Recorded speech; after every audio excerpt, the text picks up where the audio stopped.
Welcome into a sick soup or a sick meatballs soup. You're healthy today, right? Oh, I'm feeling fine. Feeling good. I'm actually okay. It's allergies, and what's amazing. So I've been on this planet close to 48 years. I've only started developing allergies within the last two, and I Same. don't know how to handle them. I handle being sick very well. Ask my wife. I I'm the best patient ever.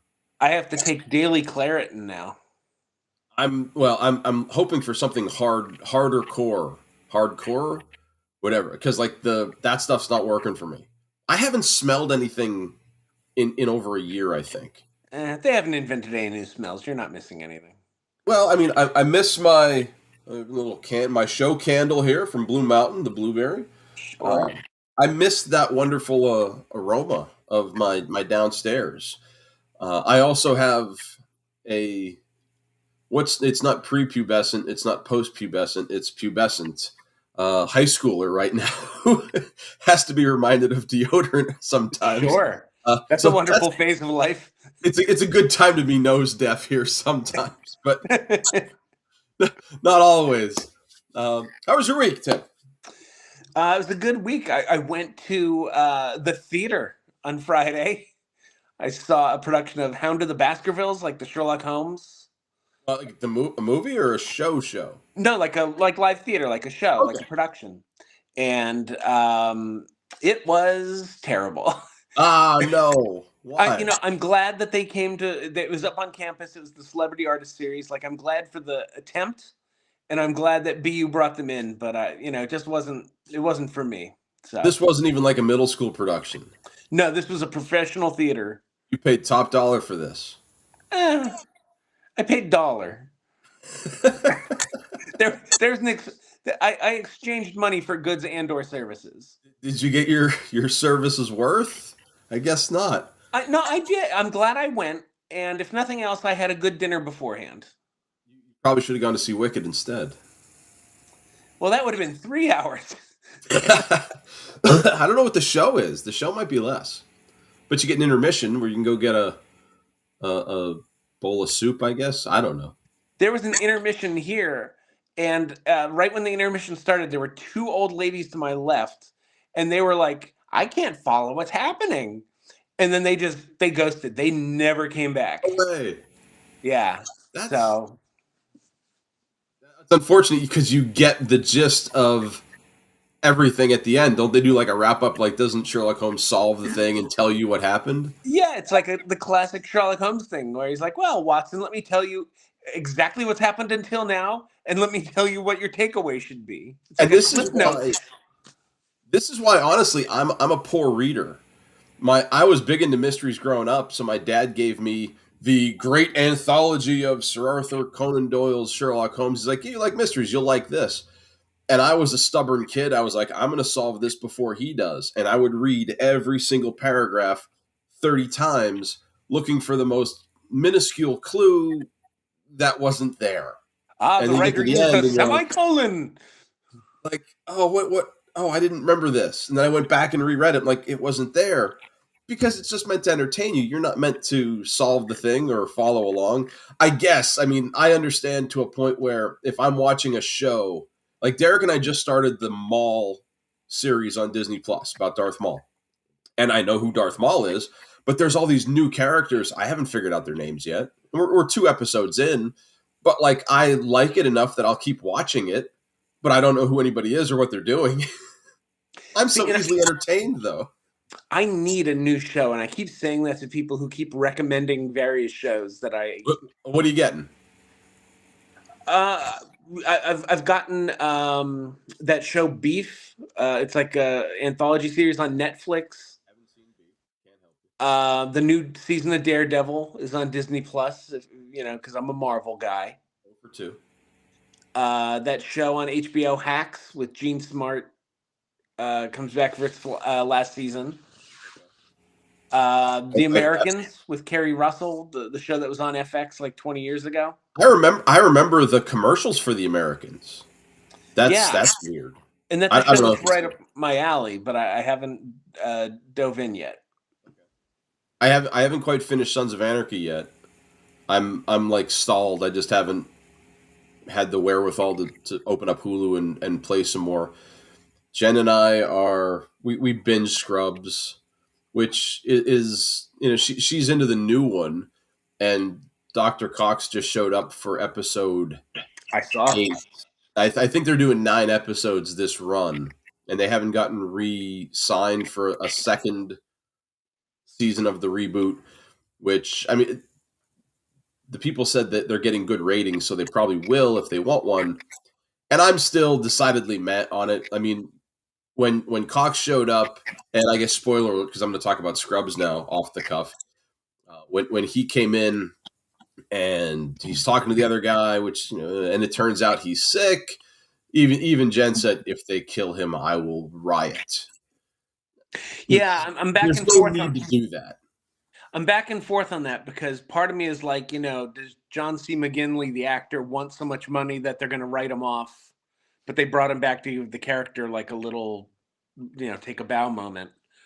Or was this their way to bring him back by writing him something a little more substantial? I guess I don't know.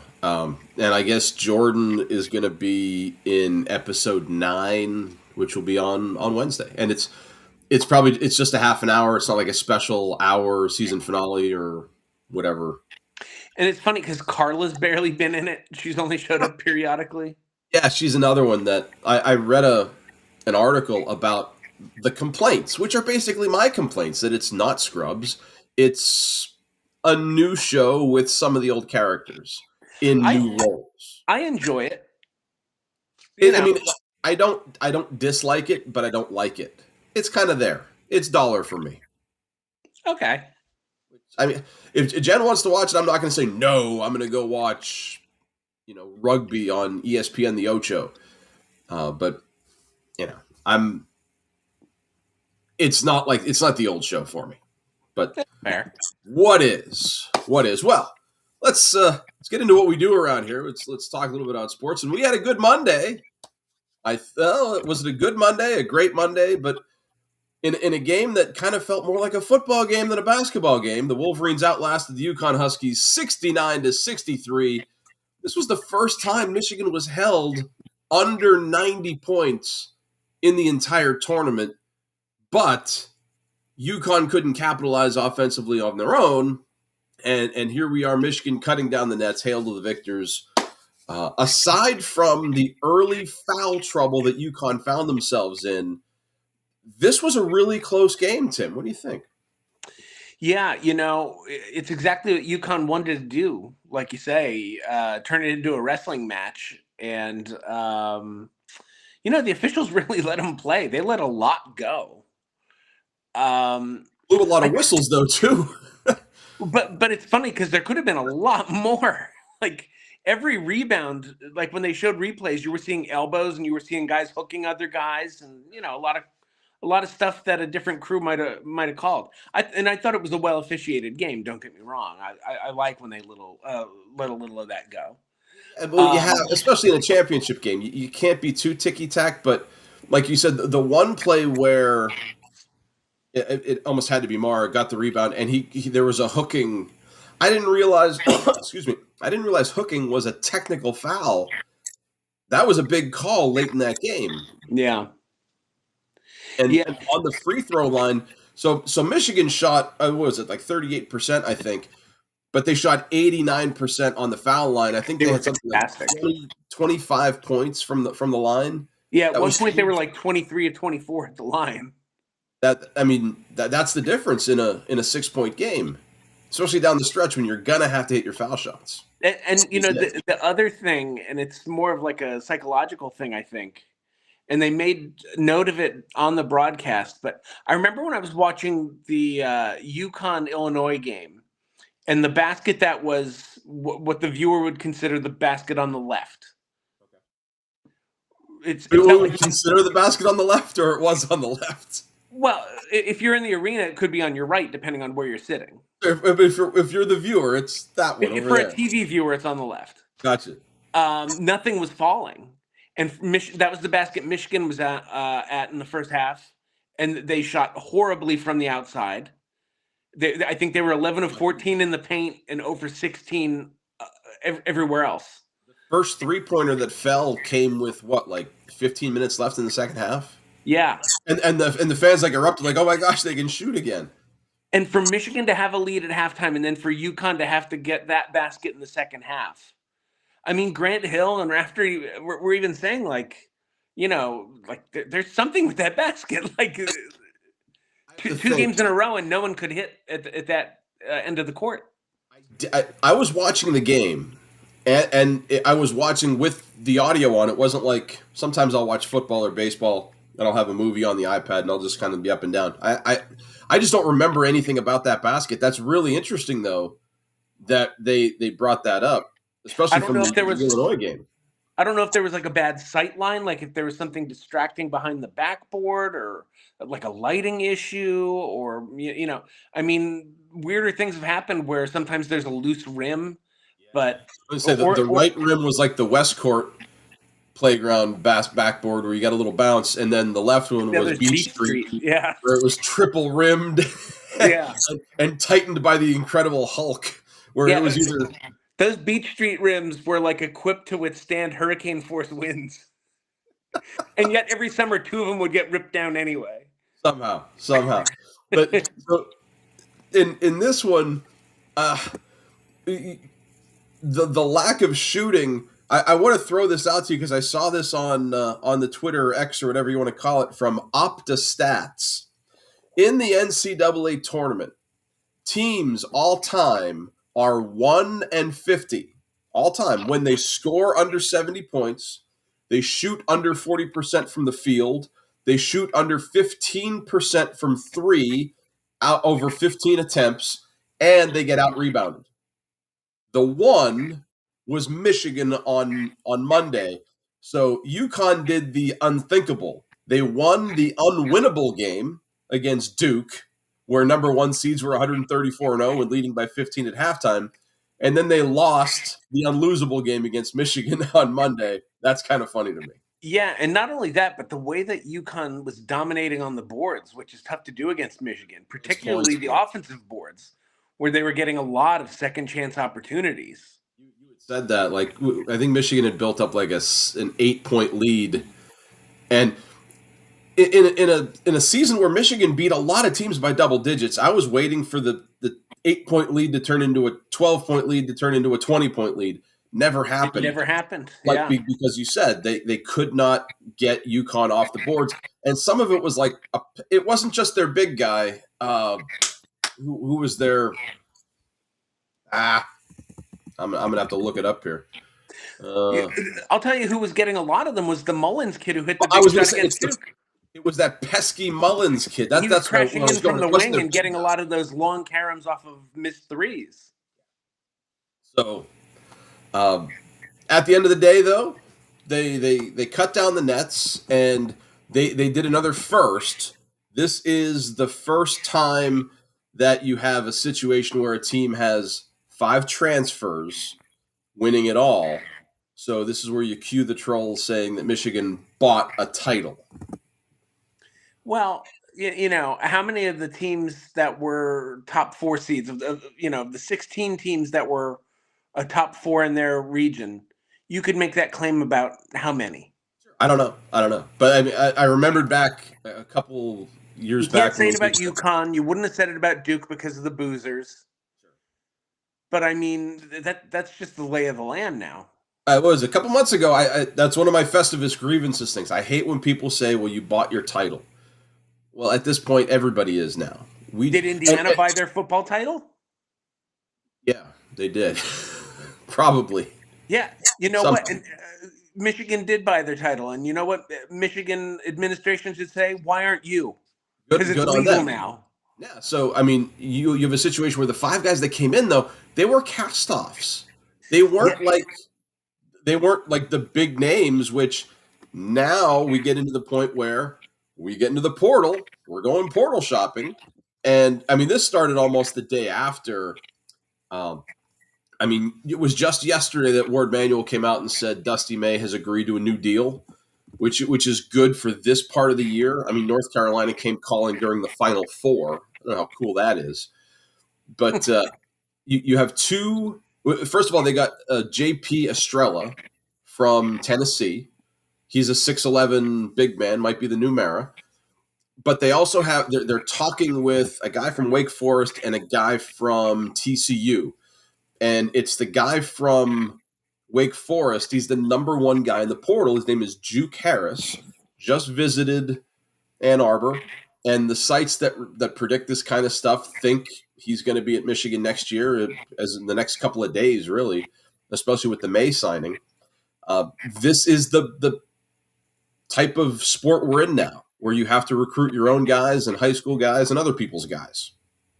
Yeah, and I mean, you look at who was probably the most impactful player for Michigan. In the Final Four and the final. No one was making that big a deal when Cadeau came to Michigan from North Carolina. He was basically seen as like kind of damaged goods, a cast off, and I believe it was former North Carolina most outstanding player Sean May who kind of gave his endorsement of no, this kid in the right situation will be an impactful you know guy on a championship team, and Sean May was right. He hit some big shots down the stretch. And just the way that he ran the point against Arizona, where he didn't shoot well in the semifinal, but he absolutely controlled the game. So, but if you're into the whole off-season type thing, off-season recruiting, it's hitting its big. I'll keep an eye on who comes and who goes. I know up in Syracuse, the other team I follow, Jerry McNamara signed point guard from Siena. Big shock. We'll see what kind of noise that they make. But we're gonna go pro now, and I don't know if you saw this, Tim. Friday's Tank Bowl 2026, Memphis versus Utah, in a game that nobody wanted to win, because if Memphis won, they would potentially see a 7% deduction in their odds in the NBA draft. And if the Utah Jazz win, they would see a 10% deduction. Check this out. I saw a video on this that really laid this out well. The lineup for the Memphis Grizzlies featured four guys: Williamson, Whitehead, Oconee, and Ball, all on a 10-day contract. And Derek Whitehead scores 15 points in the first 16 minutes, and guess what the coach does? Yank. Gets him out of there, and he doesn't put him back in until Utah has a 50-point lead in the fourth quarter. So here's the coach from Utah, Will Hardy. Worst day of his life because he's winning this game in a game that nobody really wanted to win. Three guys, this is the first time in NBA history, three guys have a triple-double, and two of them were bench players. Well, did you see? I can't remember. Was I talking to you about the Golden State Sacramento game from earlier in the week? No, and Sacramento's another team that really doesn't want to win either. So first of all, on there?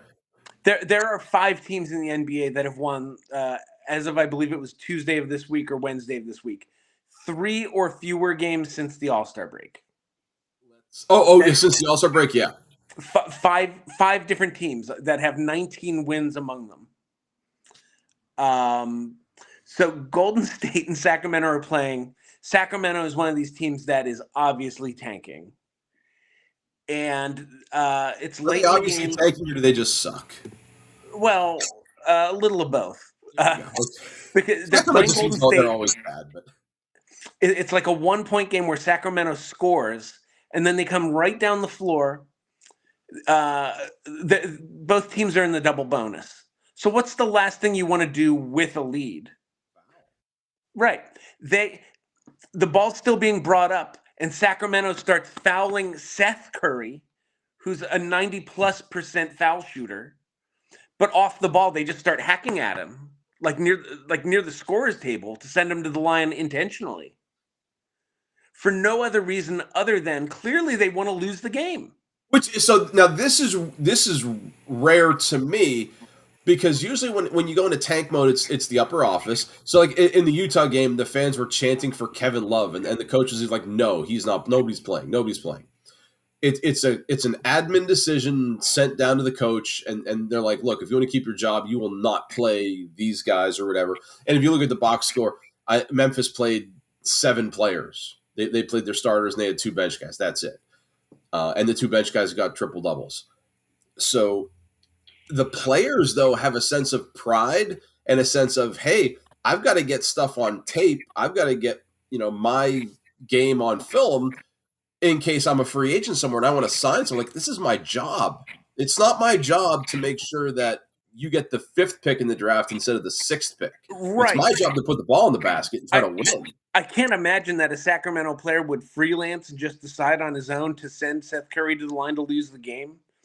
That would almost have to be something that was communicated in a huddle, before that sequence. That, if we get, under 2 minutes with a lead, send them to the line. Okay, fine. Send Shaq to the line. Don't send a 90% foul. Like the hack a Shaq, that works. Hack a somebody on Golden State. Who's their power forward? Does Draymond Green still?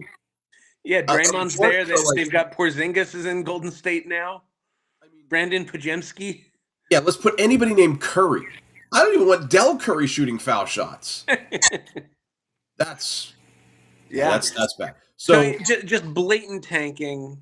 It's a real problem in the NBA. It's obvious to everyone that people just openly joke about it. yeah, I saw the list here. So Washington is locked into the top spot in terms of lotteries. Indiana has clinched. It says a top 3 spot, and they just have to lose today, and then that's done. That you Brooklyn, and it's Utah and Sacramento tied for 4th. Utah plays the Lakers today.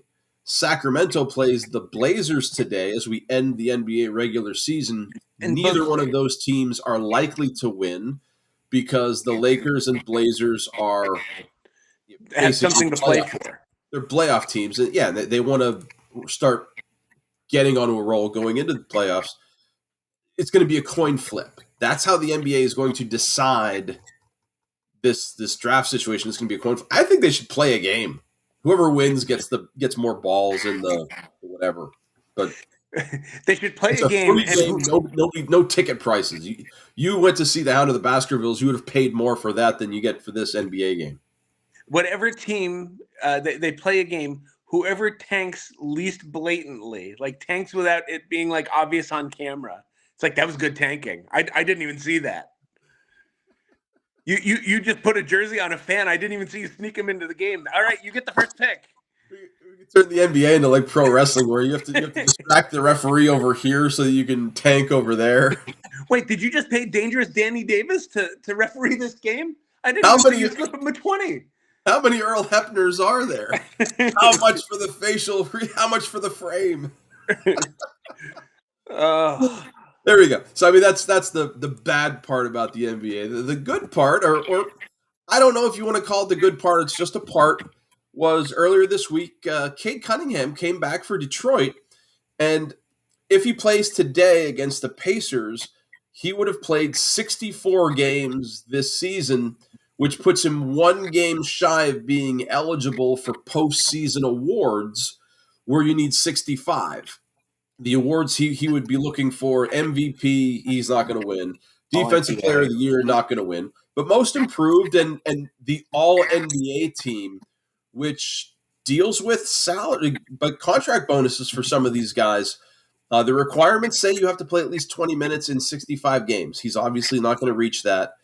But there are exceptions for injuries that Cunningham does not qualify for. What do you think? Do you think the NBA could make an exception? Because this is obviously not a load management situation. This is a collapsed lung. Yeah, and that's where it gets tricky, because all the talk seems to be that Luka will qualify for an exemption and qualify for all NBA and MVP consideration.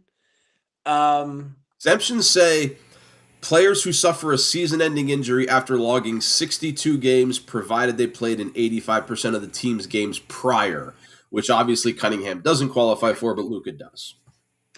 And We, like like you said, like you don't load manage a collapsed lung. Like have you ever had a collapsed lung? Me neither, but it probably really no. hurts a lot. Well, you remember Jared Kubright, who we went to school with? Did he get hurt at Westcourt? We were playing at Heights Terrace on like frozen, uneven grass, and he got a collapsed lung, and Wow. he was in the hospital for a good chunk of time. I remember. Well, I mean, he wasn't eligible for Westcourt playoff awards then. Yeah, and I still think that Fran Ford should have given him an exemption. Commissioner Frank Ford said no. He gave the MVP to Daniel Vaskaitis instead. Oh man, no, I think this doesn't matter to Detroit. And Cunningham did a really good presser afterwards, saying whatever will be will be. He said all the right things in front of the camera, but behind the camera, this got to bug him a little bit. It would bug me. Sure, and I mean, just as fans, if as a league you're saying that these honors mean something, then it detracts from the honor when a guy like Cade Cunningham, who has earned all NBA first team, won't be on the team through no fault of his own. Yeah, and quite honestly, to be fair, I don't know who the odds-on favorite to win comeback player of the year is this year. I don't, but I think Jason Tatum should be in contention for it. I really Yeah, do. He's only played in what, like 15, 20 games? yeah, he'll have played probably like 15 or so. So Um, that's where my head is. Like I don't know who the odds-on favorite. Maybe there's like a Jason Tatum from last year who came back this year. Uh, next year it'll be most likely the guy who I can't think of from Indiana who got hurt in, yeah, in the game 7. Halliburton, Tyrese Halliburton. Yeah, and you're looking at he'll probably be the comeback player of the year next year. So what Tatum's done in Boston, Tatum's almost made Boston the odds-on favorite in the East. To come out. So when you have we'll call it the LeBron rule, the load manage rule, versus what these guys are actually coming back from serious injuries, that's where the NBA can actually take a step and say, yeah, we as the league know this wasn't this situation, and we're going to reward these guys for for coming back. In Tatum's case, earlier than anybody thought. Yeah, there should be certain exemptions for like things that are like provably, like Joel Embiid just missed time because of needing an appendectomy, like needing emergency surgery. Which is rare for him because he's the same guy who missed game 1 of the season because he was tired or something. Right. So like there should He's be the exemptions poster for boy like for load management. for like collapsed lungs. Call it the Cade Cunningham exemption if you want. But That would be fair. That would be fair. So, and like I said, so Tatum back. Boston is locked into the 2 seed despite dropping a tough game to the Knicks. The Knicks are locked into 3. They will play the Toronto Raptors. But some other things kind of bouncing around in terms of today matters. The last game matters for some of the play-ins. So Boston is looking at they will either get Orlando, Philadelphia, or Charlotte, depending on who falls to like the 7. They wouldn't get the Heat. The Heat would go to Detroit. And you've said you're Coach Tim about a lot of these guys. I don't think any of them really stand too much of a chance against Boston. That's a real see thing. Charlotte scared you the last couple of weeks. Yeah, Boston played Charlotte the other night and had a nice win at home against Charlotte, but I could see a scenario where, if we're looking at Philly is the 8, Orlando is the 7, Charlotte is the 9, Miami is the 10. I very much like Charlotte to beat Miami, and I'd very much like Charlotte to beat either Orlando or Philly to get that 7. Charlotte and Philly would go to Detroit then in that situation, right? And I think Charlotte could push Detroit to like 6 games even. I think they could make it a fun series. Well, I heard on the radio, and this is where most of the show comes from. 3 years in a row, we have had a 4 seed or lower in the finals. In the finals, not just scrappy upstarts getting to the conference finals. No, in the NBA finals. Of the current playoff seeds that are 4 or lower, who do you think has the best chance to continue that streak? So in the West, there's a chance that Denver could fall to the 4, and I would say them in the West. Okay, Denver. What's the? Yeah, okay. They Yeah, if because the the Nuggets Lakers lose and play the Lakers win. Utah, Denver plays the Spurs today, and they're kind of jockeying for the 3. I think if Denver falls to the 4, they would be a very scary 4 in the West.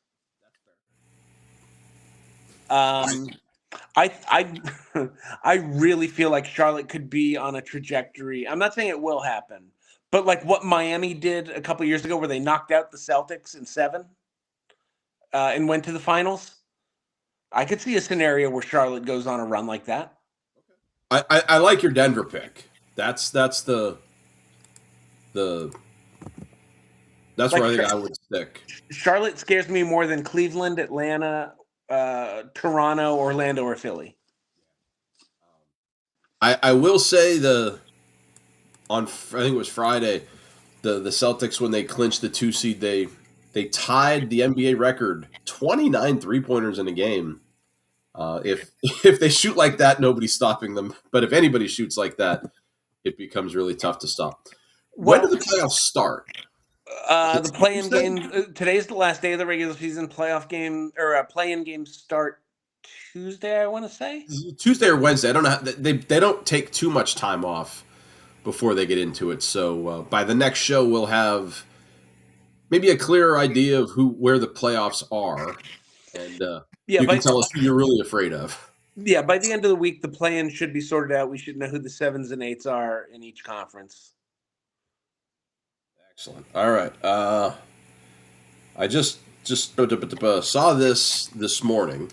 So as we change over to the other ball, in terms of big baseball headlines, everybody loves when Shohei does something big, and he just hit a leadoff home run. I didn't realize this. He had an on base streak of 45 games dating back to last year, and his power is now starting to come back. Dodgers 11-3 right now, best record in baseball, because the Yankees have just taken a big turn. Last show they were 8-1. Today they're 8-6. Ugh. I But mean, you know, it, they weren't going to go 161-1. ebbs and flows, ups and downs. But I also saw, in terms of not non-Yankee headlines, but it does affect the Yankees. The Blue Jays lost George Springer with a busted toe, and that's a bummer for a guy who's had a couple of injuries dating back to last year. You feel bad. You feel bad for him a little bit. I mean, I don't, with Toronto being a division rival, but I don't know what it said if he was going to hit the IR or not. Yeah, I hadn't Doesn't seen say. about Springer. It just happened yesterday. Um, he fouled the ball off his foot, which, spoiler alert, that's got to hurt. I guess that's why these guys wear these big pads all over the place. Yeah. But in terms of big time news, it's early enough in the year where there's, like you said, you win some, you lose some. It's just the way New York has played has been just super frustrating. The teams that they've lost to Oakland and Tampa, like these should have been these are the games that come back and they bite you in September when you're fighting Toronto for first place. Yeah. And I mean, for Boston, they're just not hitting up and down the lineup. Everyone's just cold. They won last night. They got and they hit late. They got like 5 runs in top of the ninth at St. Louis, but that's very much not been the case. The Brewers pitching, yeah, they shut them out in Game 3. They held them to 2 runs. 7-1. You guys beat the Cardinals. Like, so maybe the bats kind of popped open. Yeah, this is the one I said. But Wilson Contreras had a big game for Ranger Suarez. yeah, it was 2-1 though going into like the eighth or the ninth, where Boston finally got some base runners on, and then the top of the order started clearing the bases a little bit. But yeah, they needed that start from Suarez, because like I said, it was a 2-0 game for most of the game, and then St. Louis had a solo home run late, and you thought they were going to have to rely on Chapman to maybe eke one out before they got those late runs. If you've been paying attention to Soup and Meatballs the last couple weeks, I will give you the leaders in ABS challenges. Currently, the most challenges for a player still Will Smith and Edgar Cuero. It's every week. It's the Dodger catcher and the White Sox catcher. Will Smith still has the most wins. He's tied now with Sal Perez of Kansas City and Augustin Ramirez in Miami. 11 overturns. 4 of them have turned into strikeouts. Now, how about this though? In Minnesota, Ryan Jeffers, he's flipped 8 strikeouts through the ABS challenge. 8 of his 10 wins have resulted in strikeouts. That's huge. It really does add a fun element to the games. Yeah, the more it goes on, the more I'm loving it. I haven't. I missed. I got to tell you, I forget what went on this week as I sit here and try to ponder.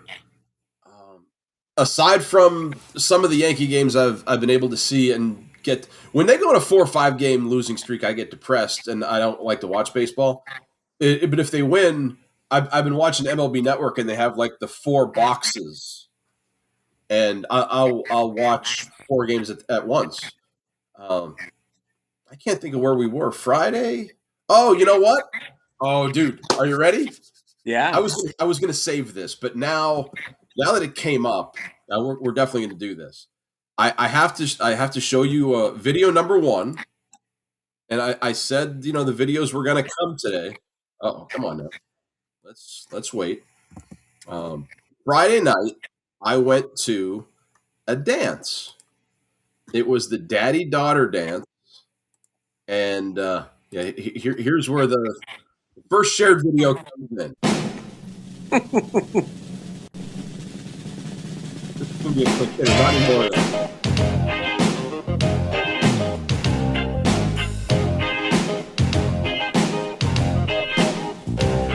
I met this lady and I told her quite a story. Said I love her forevermore. My daughter was experimenting with slow-mo story to every girl that walks through the door. You're popping in line and like Darren Payne too. Well, first they love me and then they don't. Sometimes they do it and sometimes they won't. So I said to this girl, hey, you get out. And she got to her feet and began to shout, you a die so bro, a die so bro. And you always lie to your friends. You a die so bro, a die so bro. And you never get nothing in the end. What you talking about, ladies? This is the sister talking to you. I don't do nothing but tell the truth.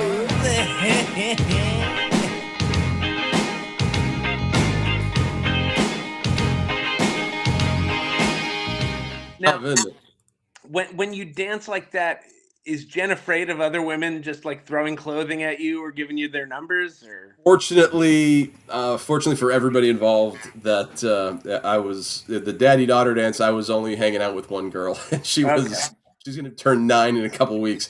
No, now that video is out in the world, I fully expect to be like inundated with packages and phone numbers and. Yeah, if we have any female viewers who want the spicy meatball. Oh boy, no, so, that's where I was on Friday, so I wasn't paying attention to baseball at all. and the week prior, who knows what was going on. Yeah, this is what happens when you get old and you're dealt with high school football concussions. But in the world of baseball, the Yankees need to turn things around for me to start paying attention a little bit more. The gap has closed in every division, really. Nobody outside of the NL West, which is despite the fact the Dodgers are 11-3, the Padres are right there. So good baseball to start off in terms of things that are tight. There's good things happening there. However, if we fail to talk about this, we'll get fined, and it's 40 minutes in. So NFL news, we're at that wonderful part of the NFL calendar where we're hitting this thing called voluntary workouts. Now, you played football in high school. How voluntary were voluntary workouts? Did you want to play or didn't you? Not very. So here's the situation. Out in Cleveland, Myles Garrett tells the Browns, nah, I don't want to come to voluntary workouts. And what that means is he will miss out on a $1 million contract bonus that if he needed to show up for, this is the real number, 84.375% of the offseason workouts. Like, I don't know if that's down to the minute, but he's not coming, so he's going to miss out on $1 million, which when your contract is $40 million, do you really care? But this brings up two questions then. Now, number one, I know workouts are voluntary, but if you're supposed to be the team leader, and allegedly he's the best player on this team, shouldn't you lead by example a little bit? Shouldn't you be there? Right. But, you could also argue that if your frustration with management not putting a winning team on the field is so great, maybe it's an example to say, this is my form of protest until you surround us with something that could approximate a winner. Which leads us to question number two. Is this an attempt? Do the Browns seriously need to look at moving Garrett away? Like they reconstructed his contract, and there was rumblings. Oh, could this possibly be it? With this now, that the talks are back, and Bleacher Report had an article out, and they linked Garrett to both your Eagles and possibly the 49ers. If Cleveland got the right package for him, because let's be honest, Cleveland's not putting a team around him. They kind of screwed up the quarterback situation. Their offensive line is a mess. Where are they picking? They're picking sixth, and they have so many needs. And his stock is, after the season he had last year, he's still only, 30? Yeah. His stock is... The article said he's not on the wrong side of 30 yet, so that's... Yeah. He's still got, a few peak years left. So his stock... Got 3 or 4 peak years left. I mean, yeah, it's not like... Yeah. So if you're Cleveland, remember a couple weeks ago I put together a plan to fix the Pittsburgh Steelers, which involved them hitting rock bottom, but involved them trading multiple players to try to get picks and then trading picks. If you're Cleveland, I mean, unless you think Shedeur Sanders is going to become a franchise quarterback, I don't know what you do out of the 6 hole except possibly trade down in this draft 2 or 3 times and then do the same thing I was going to do with Pittsburgh. Trade the very last pick for a first rounder next year and take your chances at Archie Manning next year. And move Garrett, move anybody of value. This is not the year to go looking for quarterbacks. Just based on the evaluations that have been done. I mean, 2 in the first round probably, and then you're looking at guys who will be going in the 3rd, 4th round. I think this year for Cleveland, they just take their chance with Shedeur, and they go out and they win 6 games. I don't know who's on their schedule, but next year's draft is supposed to be, it'll be more QB rich. It'll be better for a quarterback, which really that's what people are angling for. That's why you tank in the NFL to try to get a new quarterback. Um, I feel bad for Garrett because he is an amazing player and he's stuck in Cleveland. And for $40 million, you don't feel that bad for him, but for a guy who wants to win, it's not going to happen there. Yeah, I mean this is like a sadder version of the J.J. Watt career arc, where Garrett's like a healthier J.J. Watt, but that talent level on a team that's just not there. If they do move him, it won't be before the draft, primarily because if they trade him before June 1st, the Browns get hit with a $40 million dead cap hit. I don't know what that drops to after June 1st. But unless you're a team like Denver, who just has a really good defense and miraculously finds Bo Nix to be able to survive a massive cap hit, I don't think you're going to see a move before the summer. Yeah, but it's kind of the same way that the Eagles won't deal A.J. Brown until the summer if they deal him. And maybe we see Brown to the Browns and Garrett to the Eagles in some kind of swappy swap there, which would make you very happy, I imagine. Yeah, I mean, look, I'd love a content A.J. Brown to be, doing A.J. Brown things in Philadelphia, but I just don't think it's going to happen. But I would love to have Myles Garrett. I mean, seriously, would you rather have A.J. Brown at his happiest or Myles Garrett? Right now, Myles Garrett. So would I. Yeah, especially because A.J. Brown feels like he's on the decline physically. But if you have in the NFL, the number one position is obviously quarterback. The number two position is edge rusher, I think, to beat up the other guy's quarterback. So, like you said, it'll be a little while. And for right now, Myles Garrett and A.J. Brown are both unhappy. And speaking of unhappy, guess who else is unhappy? Is it you? It's me. And for a long time, I've bottled things up, and I will try to be goofy about this. But yes, you so famously suffer in silence. I saw this just happened on Thursday. A kid in the hallway I'm talking to another teacher, and this other kid comes up and says, "I want to show you something on my phone." There's a couple in Florida. They're not named. I've looked them up, but so they exist. I fact checked this. They didn't give names, so I can't put a name on the list except for Florida couple. They spent 5 years trying to have a child, like going through the process. You feel for these people. You want to bring life into the world. You want to be a mom and a dad. That's fine. So what do? They actually have a baby. It's a January 1st baby. It's a New Year's baby.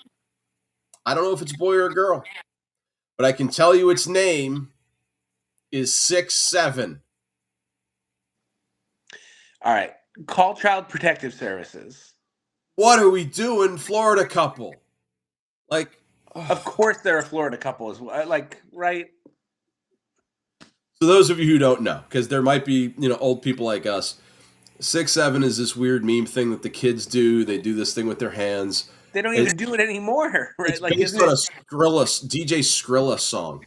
Well, the reason why, I would do this in class, because invariably, those numbers they roll sometimes. How many years does Myles Garrett have left? He's about 6-7 years left. How many hot dogs can you eat? About 6 or 7. And every turn to page 256, 250, 267, the kids go crazy. So I started doing it too. And the kids groan, because I know once adults start doing things, it becomes less cool. And then I don't have to deal with it so much. But I saw this Florida couple. And the fact that they wanted a kid so badly, that's what you're going to do to the kid? You're going to, I don't know how old the kid has to be to change his name legally. I think it probably has to be 18. Yeah. Can you imagine being 6'7", Gemelli? Yeah, it would be like someone our age being I don't know,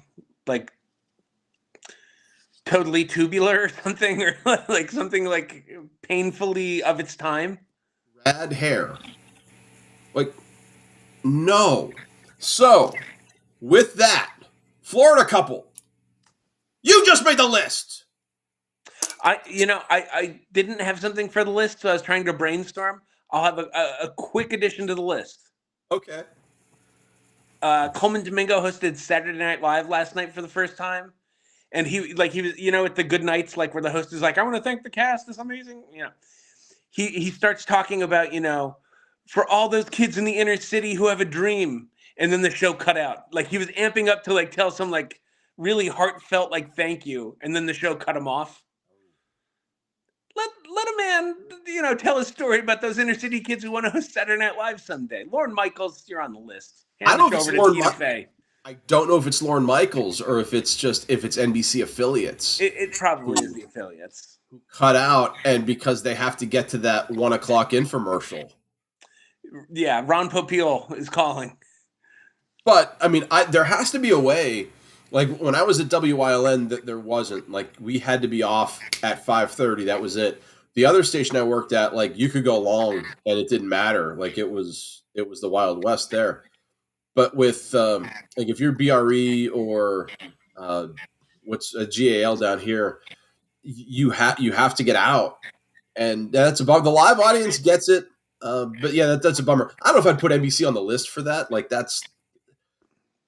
is there a way around? It's like the NBA exemption. Can they make one? Yeah, maybe. Do they have to? No, not really. Is it on like someone at the show to be like, Coleman, we don't have the time. like just say thank you, good night.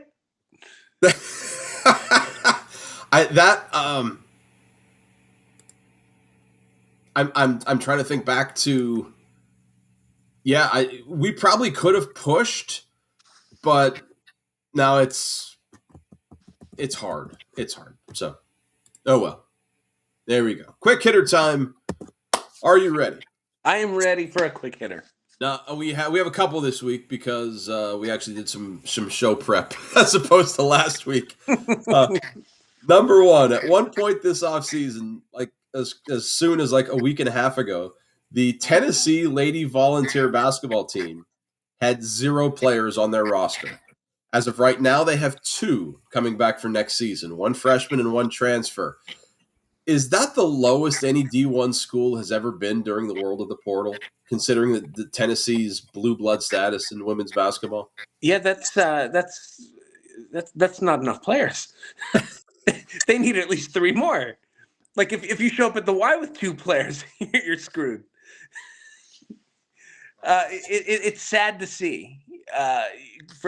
Tennessee was the standard when we were kids.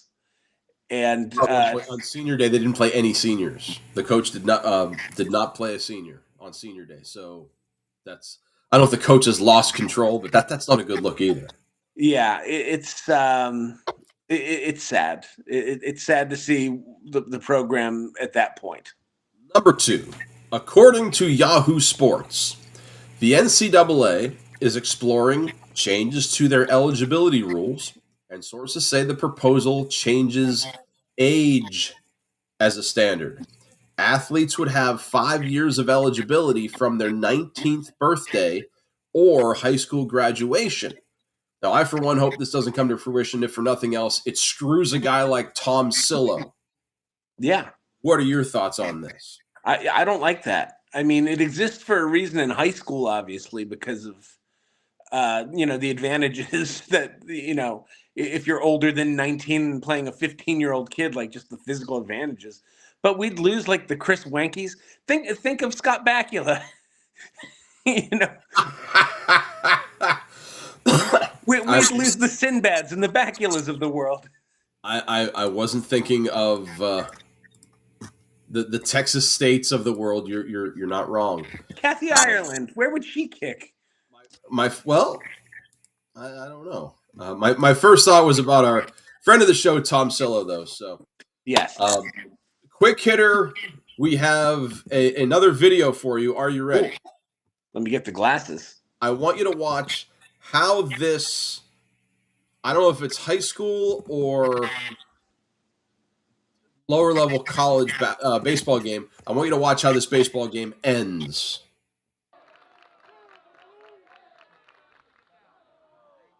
Here's the umpire checking at the bat, and look what he's checking. Let me check the pine tar, and you're out. You're out on a pine tar. How are you celebrating this? How are you Yeah, celebrating this? I so wish that was George Brett's kid, and like Brett would just come running out of the stands. He throws the bat at the coach. That was the other thing. The umpire just throws the bat like willy nilly at him.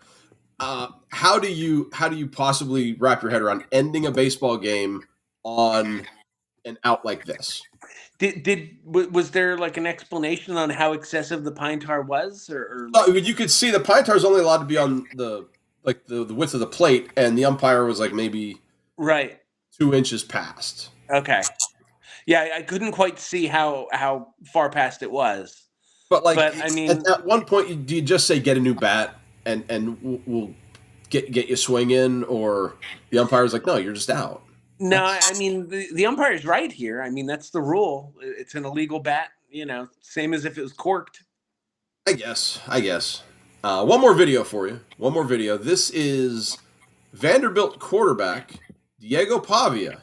Now I want you to just listen. Listen to what he's talking about. Here we go. You know I'm coming back. Let's find a fair number that I could come back for. And so we worked it out. And now, are you representing yourself, or do you have an agent? No, I'm representing myself. Wow. Yeah. So I didn't think it was fair that someone was going to represent me and take 5 to 10%. Mm-hmm. Ain't nobody taking my money. I'll tell you that. It's unbelievable. So, ain't nobody taking my money. Words straight out of Pavia's mouth. Now, he came out and said, hey, fans, stop being stupid, because this was in regards to his NIL contract, not the upcoming NFL draft, where he's actually represented by Malky Kawa of First Round Management.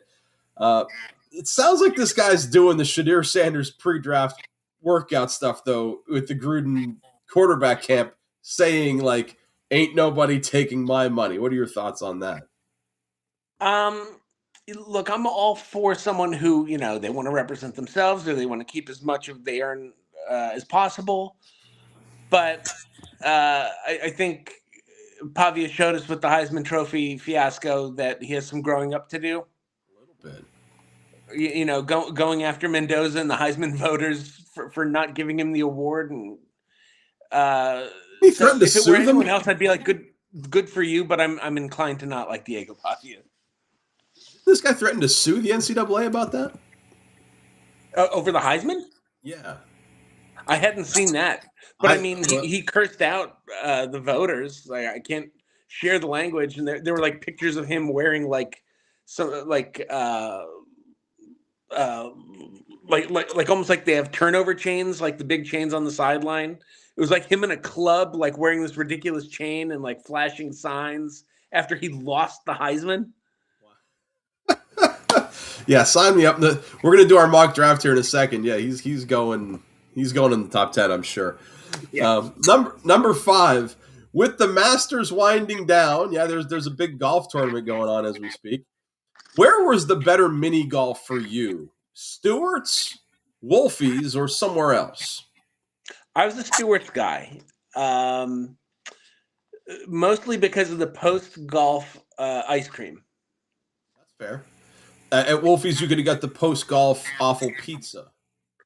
Yeah. But so for me, Wolfie's was like, that was a special trip because they were around. Stewart's, they built their mini golf course. I don't remember what, like, it was later. And then there was the other mini golf place that was the other side of the valley where we got you, me, and Ellis got stuck somewhere else. Yeah, I don't remember that. Stewart's built their mini golf course that opened in the spring of '94, I believe. 94. Wow. It was you know what? It was a very nice course. Wolfie's started to get run down. I don't think they kept the upkeep was bad. But Stewart's was a good, it was a good date place. It was a good summer. Yeah. Wolfie's to me was better memories growing up, but Stewart's probably was the better place. I definitely went to Stewart's more than Wolfie's. It was closer, so that makes sense. Yeah. Number 6. We talked earlier about the daddy-daughter dance, and when I was there, I'm sitting there during dinner, and we were talking about something, so I thought I'd bring you into the reminiscing here. Do you remember when cereal had toys in it? Of course. And what was the best toy out of a cereal for you? Some had those like either discs or sometimes like a little baseball card that would like Kellogg's. Like you'd move them and like it would show like the batter swinging or a pitcher throwing. Yeah, that's cool. I dig that. So for my brother-in-law and my wife, it was the Dino Bite spoon. Okay. I don't know, but yeah, the Kellogg's baseball cards. That's a good pull. I like that. And finally, the last daddy-daughter dance quip. One of the games they played there, they do a limbo competition. What are some memories you have from limboing at Heights Terrace during music class? I was always, even then, too tall to be a really, elite limboer. I remember that Mr. Latella had zero regard for actual limbo rules. So if you wanted to run and slide like you were sliding into second base, totally cool. Didn't matter as long as you didn't hit the stick. And I got more rug burn in music class than I did in gym class. So, I never tried the run and slide technique. I was too much of a traditionalist. Oh no, I zero regard for tradition as far as the limbo is concerned. Because I just had a poor backward balance, I guess. There we go. All right. All right, so we're at everybody's favorite part of the show. It is Soup and Meatballs draft time, and I watched the 30 for 30 on the 1983 NFL draft yesterday. The Elway from Elway to Maroons. Yeah. What stuck out to me That's a good one. was that at the very end, like the last 90 seconds of this documentary, they're talking to John Elway now, and Elway is discussing about how he is now in upper management with the Broncos. And the first phone call he made was to Ernie Accorsi, who was the GM for the Baltimore Colts, famously took Elway. Right. I looked it up, and allegedly this phone call was very cordial. It was nice. But I can't imagine Ernie Accorsi on that phone like, Elway? You want to talk to me about what? I would have loved to hear that phone call. Yeah, boy, I need to rewatch that. I haven't seen that in a couple of years, but that is a good 30 for 30. It's one of my favorite. We could almost do a top 5 on our favorite 30 for 30s. Yeah, because that is. I remember when that first hit, it was because ESPN was turning 30 years old. Yeah, and they had 30 documentaries leading up to it. They probably have like 100 30 for 30s now. So the name is just like completely meaningless. Whoa, what are you doing? Something came up on my phone, so I had to do the crazy giant thumb to get the swipey. Yeah. All righty. So with that in mind, we're doing the annual Soup and Meatballs mock NFL draft. And I thought about this earlier, but it was too late. We probably should have done the card thing last week. So we knew who'd get the top pick. So one of us is getting the evens, one of us is getting the odds. We're going to go 1 to 10 here, so we each get 5 picks. And we're picking for the team that's slotted in each. Okay. Yes, and based on who we think would be a good fit there, like, I don't think Diego Pavia is going to get picked, even though I think it would be funny. I don't like Washington. Give them Diego Pavia. That'll be fun. No, like something. Diego Pavia to the Jets. For the top pick in the draft and the right to select Fernando Mendoza, who is number and color. I'll go red 6. 1, 2, 3, 4, 5, 6, and the draft does not go your way, sadly. The first Thanksgiving proclamation of 1676 If you're looking for a way to express thanks for the good luck that enabled them to establish their community, the Governing Council of Charlestown, Massachusetts, instructed Clerk Edward Rawson to proclaim June 29th as the first day of Thanksgiving. So we could have had Thanksgiving baseball, but instead we get the Cowboys and Lions at home. And then, so Thanksgiving would have been like 5 days before the 4th of July. I guess so.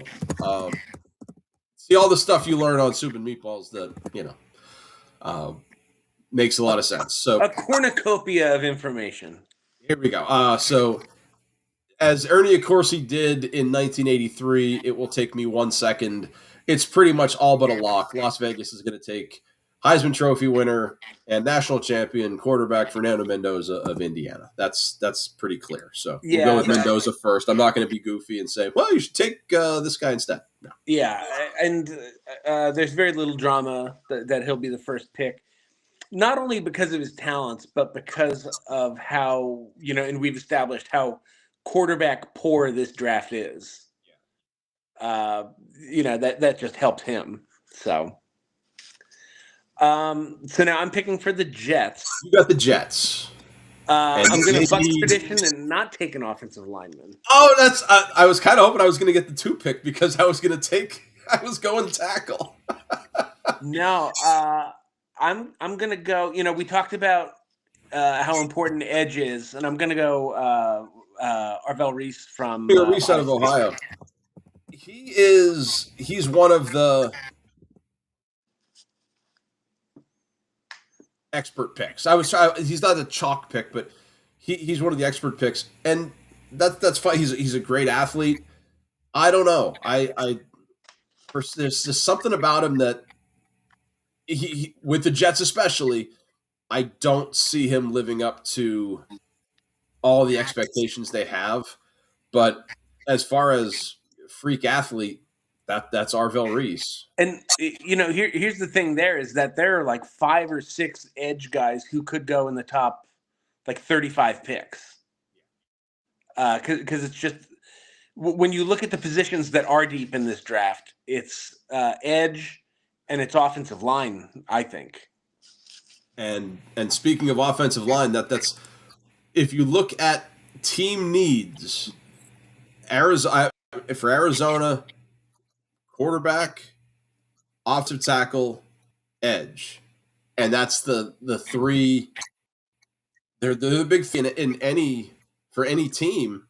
I'm not sure, and I thought I had this. I thought I had this saved. Maybe I don't. I want to look at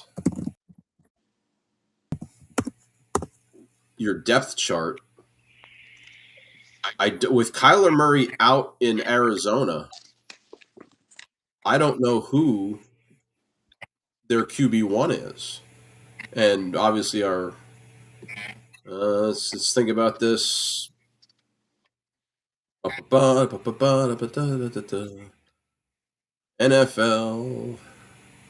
I forget who ended up in Arizona. I mean, I'm definitely not leaning quarterback here because, like you said, I mean, so the number 2 quarterback is Ty Simpson. He is absolutely a reach at 3. Jacoby Brissett. He ended the season well. So I will think is gonna happen here, and we're gonna take the big 340 pounder out of Miami. I can't say his name though. Marinoa.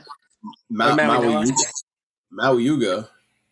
So let's go Arizona offensive tackle Mauiuga from Florida, and it's one of those that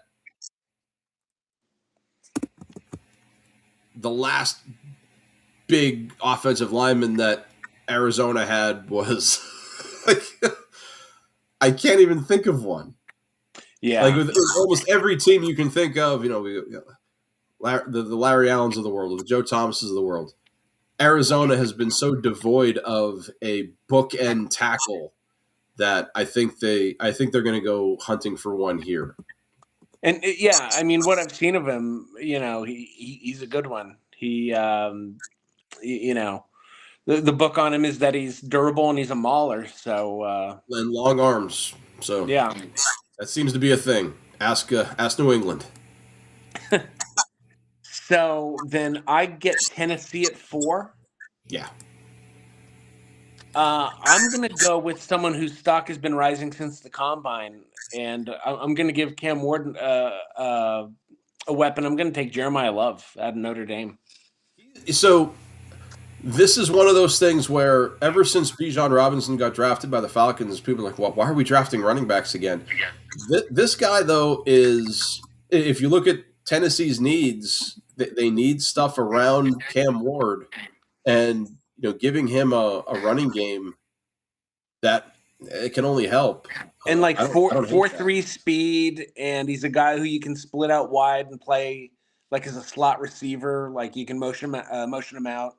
And Bijan Robinson, like that's his upside. That's like people are like, if he plays to his potential, that's who they compare him to. So I think that Tennessee really might take him at 4, but I certainly would. Okay, that's good. So number 5, I have the New York Giants, and the New York Giants, they need all kinds of help on defense. They kind of missed on Abdul Carter last year. He had like a really weird year. Dexter Lawrence wants to get traded, but I also think they want to give Jackson Dart something. Malik Neighbors is great when he's healthy, but I really think they're going to go and try to expand this offense. And the number 1 wide receiver on the board, another guy out of Ohio, probably. I'm going to take Carnell Tate out of Ohio for the Giants. Yeah. Yeah, he seems to be like the consensus number 1 receiver. A lot of the mocks I've seen them go defense, but I think New York went defense last year, and that they don't want to do it this year. Yeah, I've only I've seen some draft. I have some notes here, but yeah, a lot of people have him going anywhere from like 5 to like the teens, or probably not even making it to the 20s. But they definitely need something in the passing game for Jackson Dart, so that can't go wrong there. Well, sure he could. He could be a bust. Yeah, I mean. So then that gets me Cleveland at 6, and we were talking about how there's really nothing around Myles Garrett. So I'm going to pick on the defensive side of the ball, and a guy who, by most people's opinion is the top corner in the draft. I'm going to go Mansour Delane from LSU. Delaney from LSU, that's a good pick. And I'll tell you what the symmetry between edge rushing and defensive backery, if you only have to cover for 2.5, 3 seconds, that's a plus. Yeah. So I think a top corner would be a step in the right direction for Cleveland. Yeah, and he's fresh in my mind because I saw Mel Kiper raving about him a couple days ago, and he definitely seems like a guy who's not going to make it out of the top 10. Well, first of all, he's an SEC guy, so that plus 45 tackles as a corner, so it's probably on the low end, but he seems to be a cover guy. 11 passes defended, so I'm with you. He's probably it looks like he's the number 1 corner on lists. So good pick for the Browns. Now I have Washington, and Washington is one of those teams that they were an injured quarterback into the top 10. They were a Final Four team the year prior.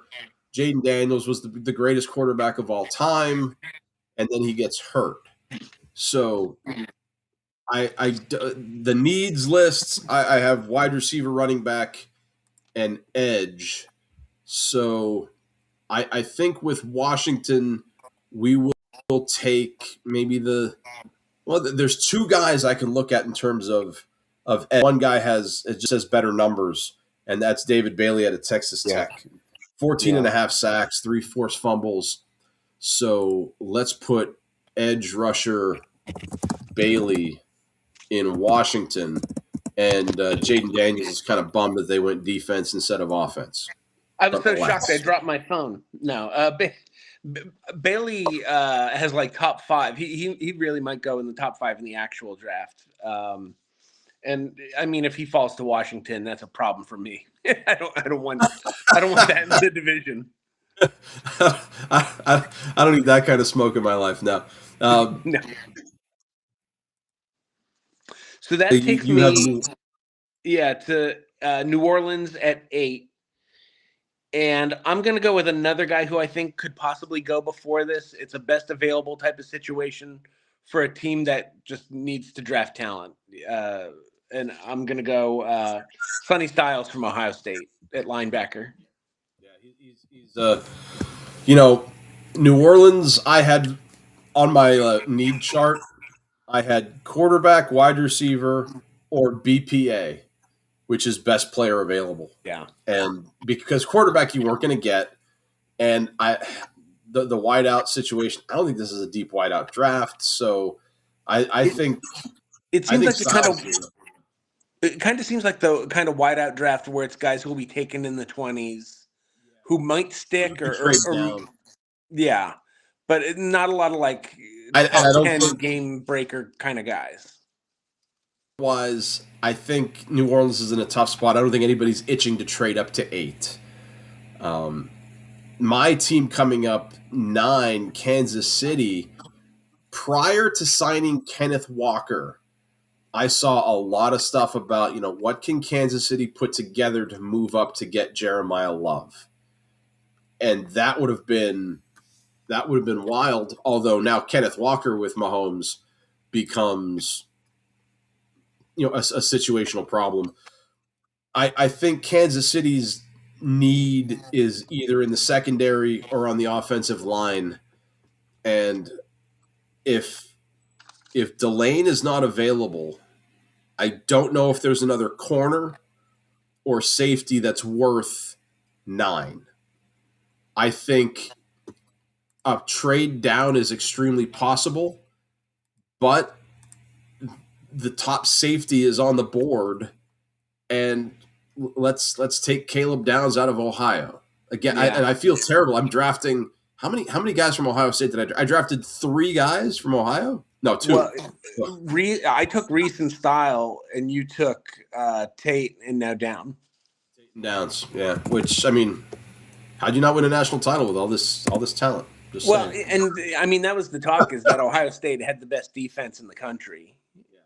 Yeah. And this is a result of it. So I think Kansas City starts to rebuild the defense a little bit because the offense looks pretty good. Unless they go offensive line, and again, an offensive line pick, you're probably looking at Kansas City trying to trade down if they're not going to get my Yuga.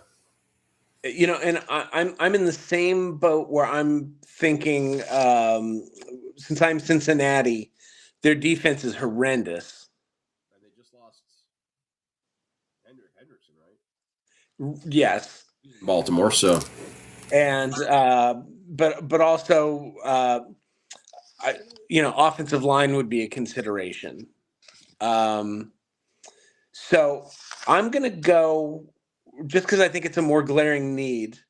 I'm gonna go with Jermod McCoy from Tennessee at corner, but I could see if he's there, Caden Proctor from Alabama at tackle, to try to keep Joe Burrow healthy and on the field.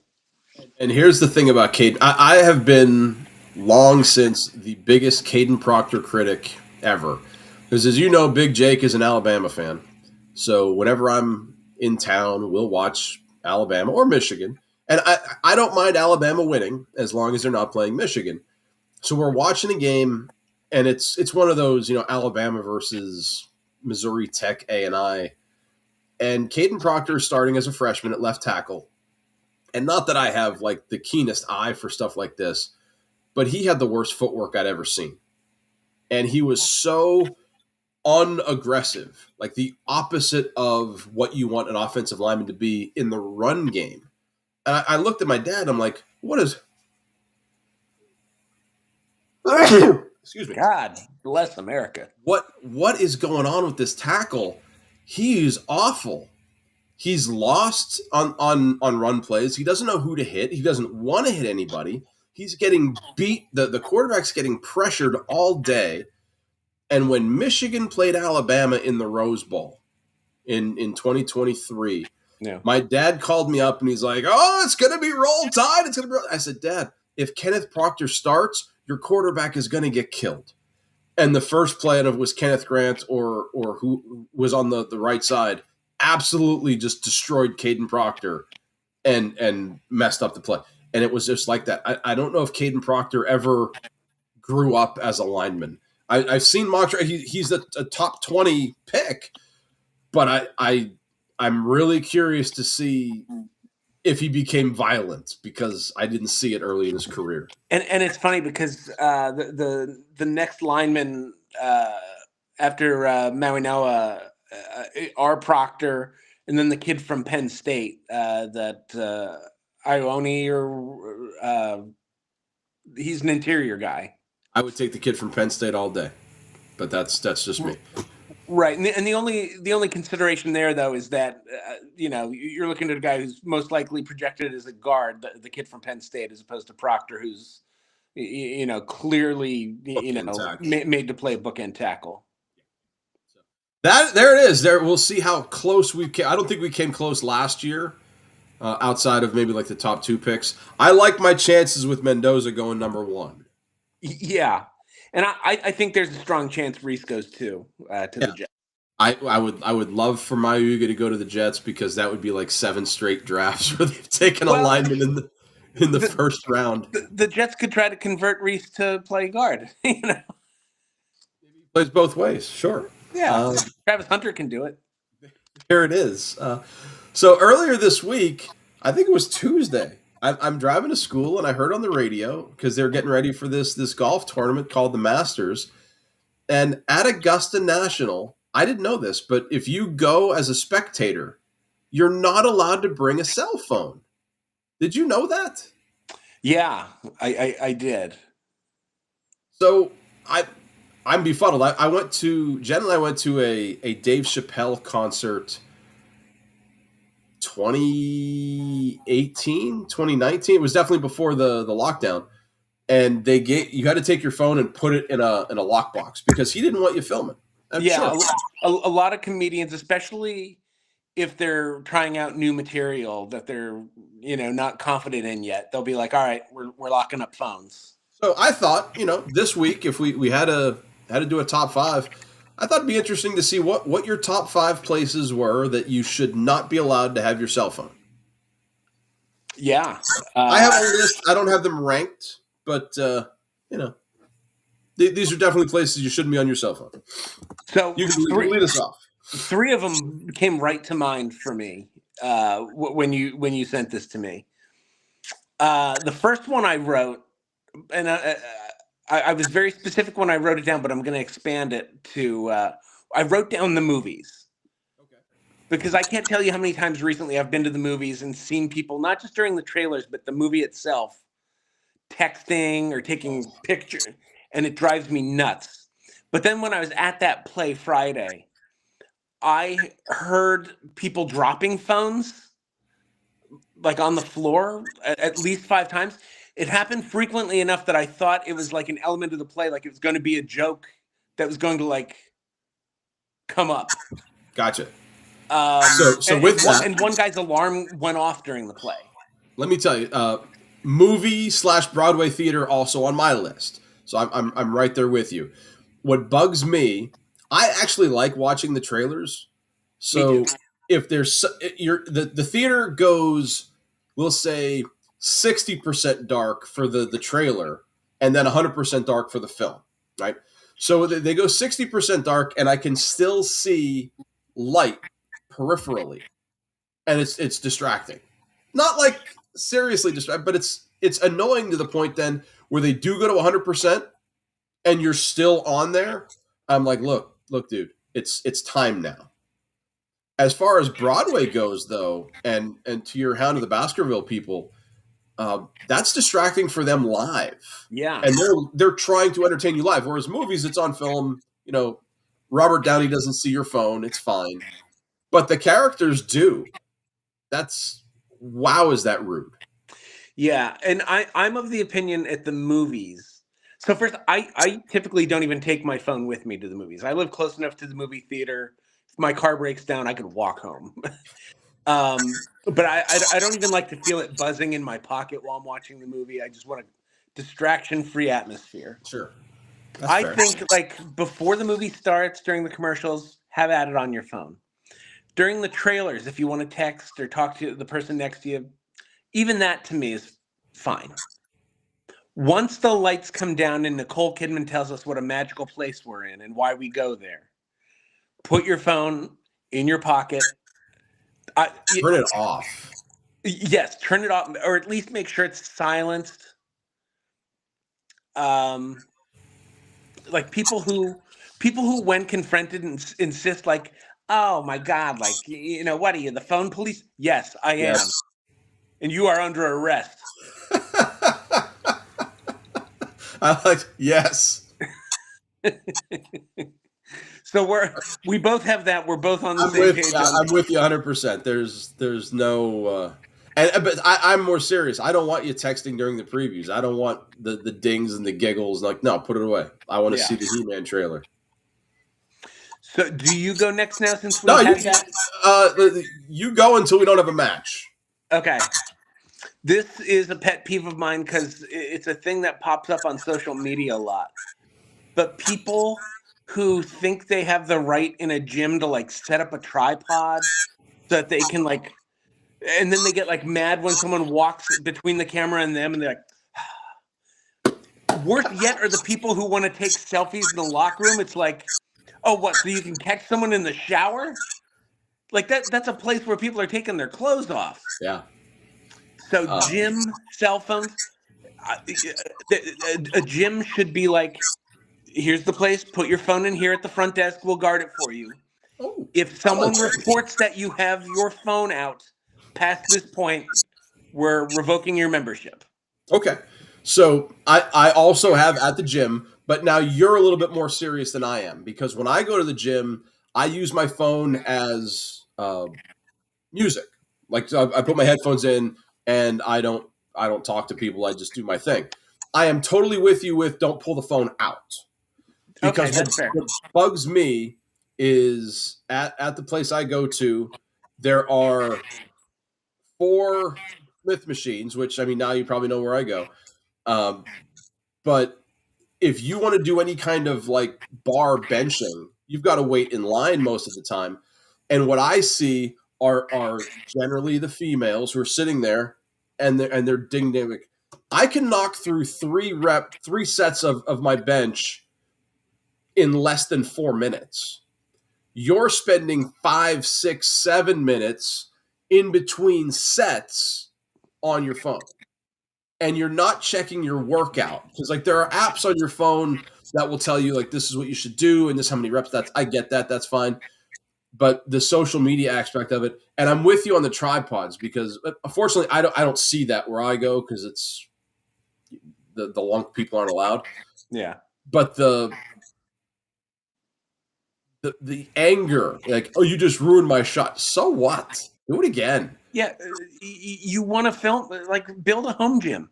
I will say, though, I did see a guy, I saw a lifting video, this guy squatting 600 pounds like it was you or I standing up out of a chair.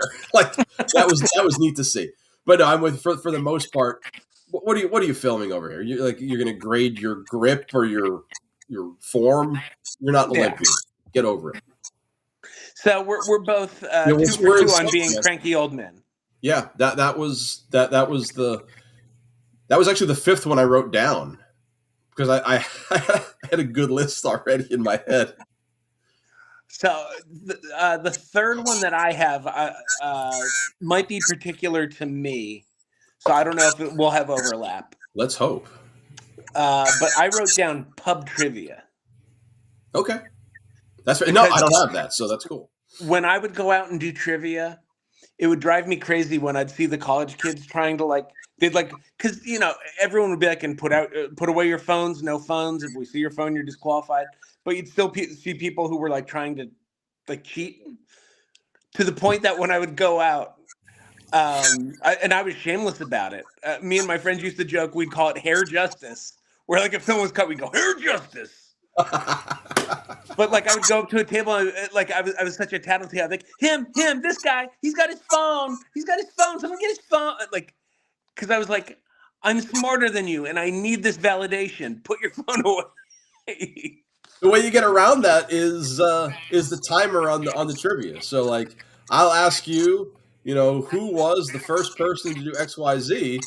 And if you answer right away, you get 10 points. But every second that goes by, you lose 15% of your score.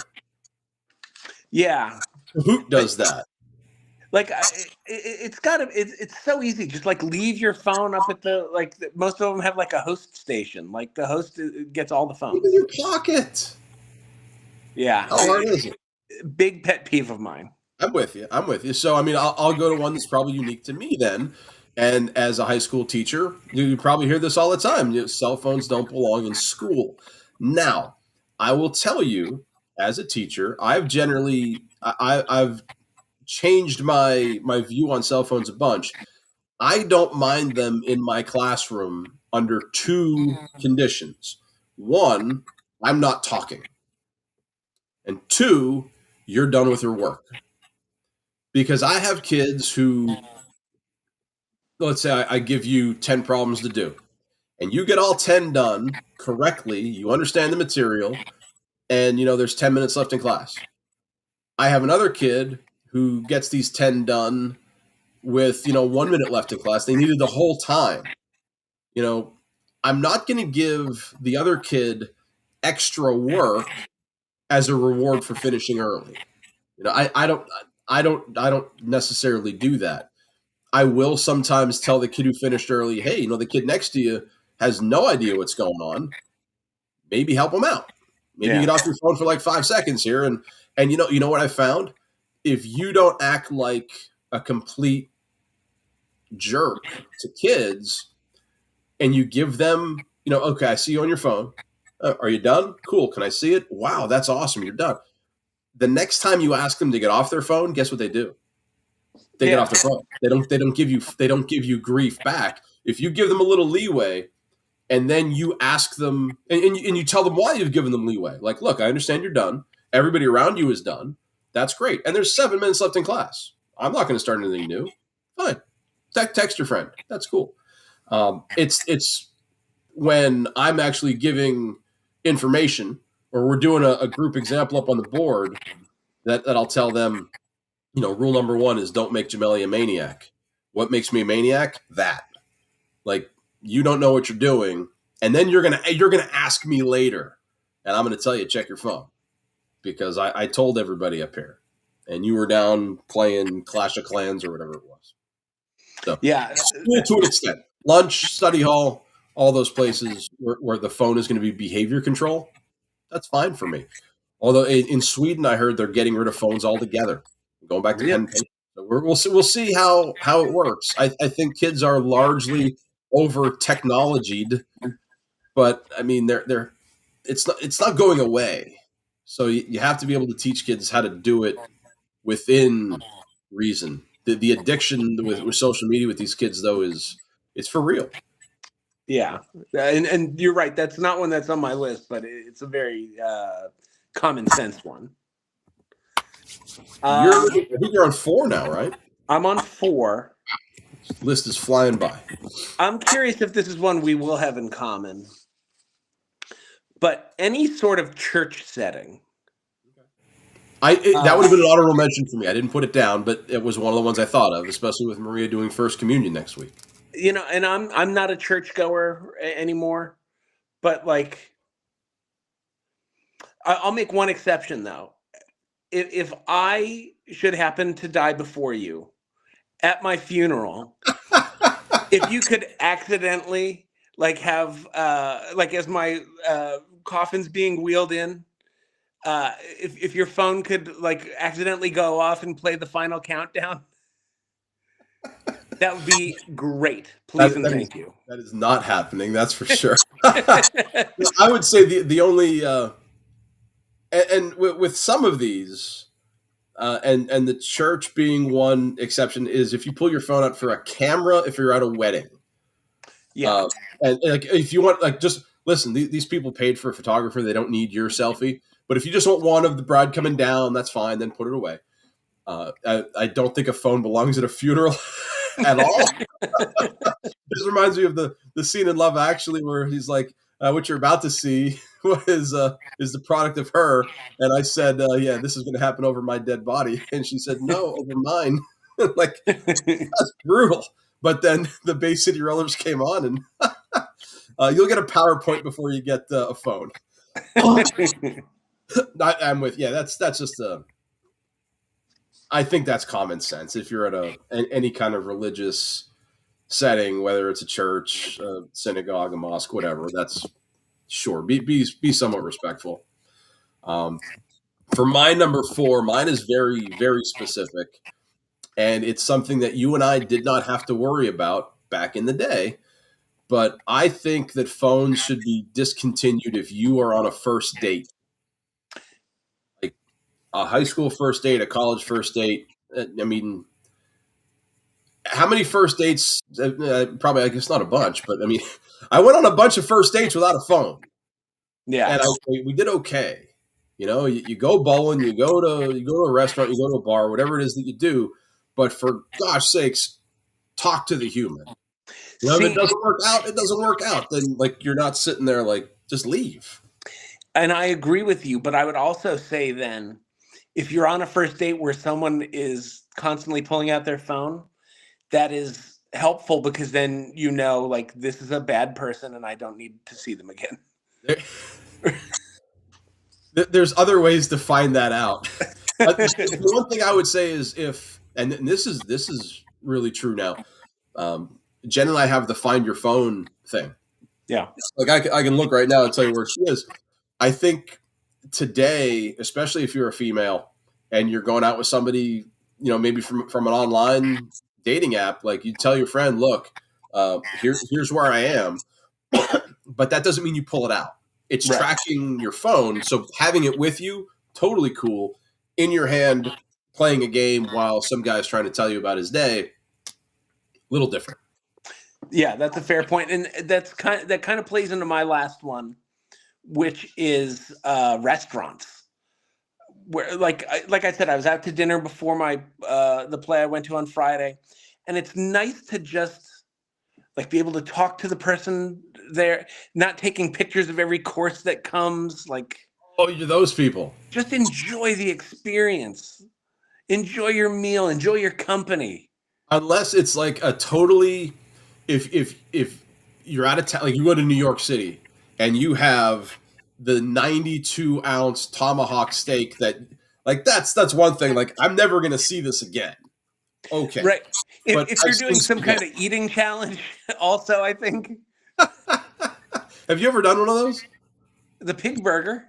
No, I mean like a real challenge. That was, I mean, how many pig burger shirts do we have together? Oh, yeah. I had at least 5. That was a challenge. I mean, like hardcore, like, man versus food level.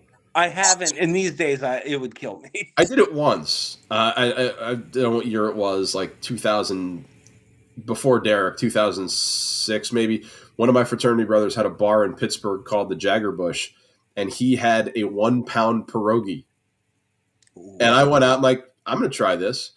And I'm telling you, 6 minutes in, I told him, you can stop the clock. This isn't happening. I'm going to enjoy what I can enjoy and take the rest home. What all was in the pierogi? Just mashed potatoes. It was just a big ass pierogi. Yeah. But I mean, a 1-pound pierogi it was legit, man. I kind of want to try that now. Jagger Bush is no longer, but I can reach out to Steak Belly and see if he can make one. We'll take a trip. We were going to go see the Phillies. We can go see the Pirates. We'll stop off at Vogel's house and we'll get you a pierogi. All right. And that leads me directly into my number 5, which is actually the number 1 for safety reasons. Get off your damn phone when you're driving. Yeah. I can't tell. And it's like when I was growing up, one of the coolest TV shows was Knight Rider. The car would talk to you. And I remember my dad, we were at, he wasn't a councilman at the time, but Councilman Jimmy Ferry's house for a Corollaires party. And he called me over. He's like, you got to see this. And this guy has a car that the door opens and it says, the door is ajar. And I totally marked out. I'm like, dude, it's just like Kit.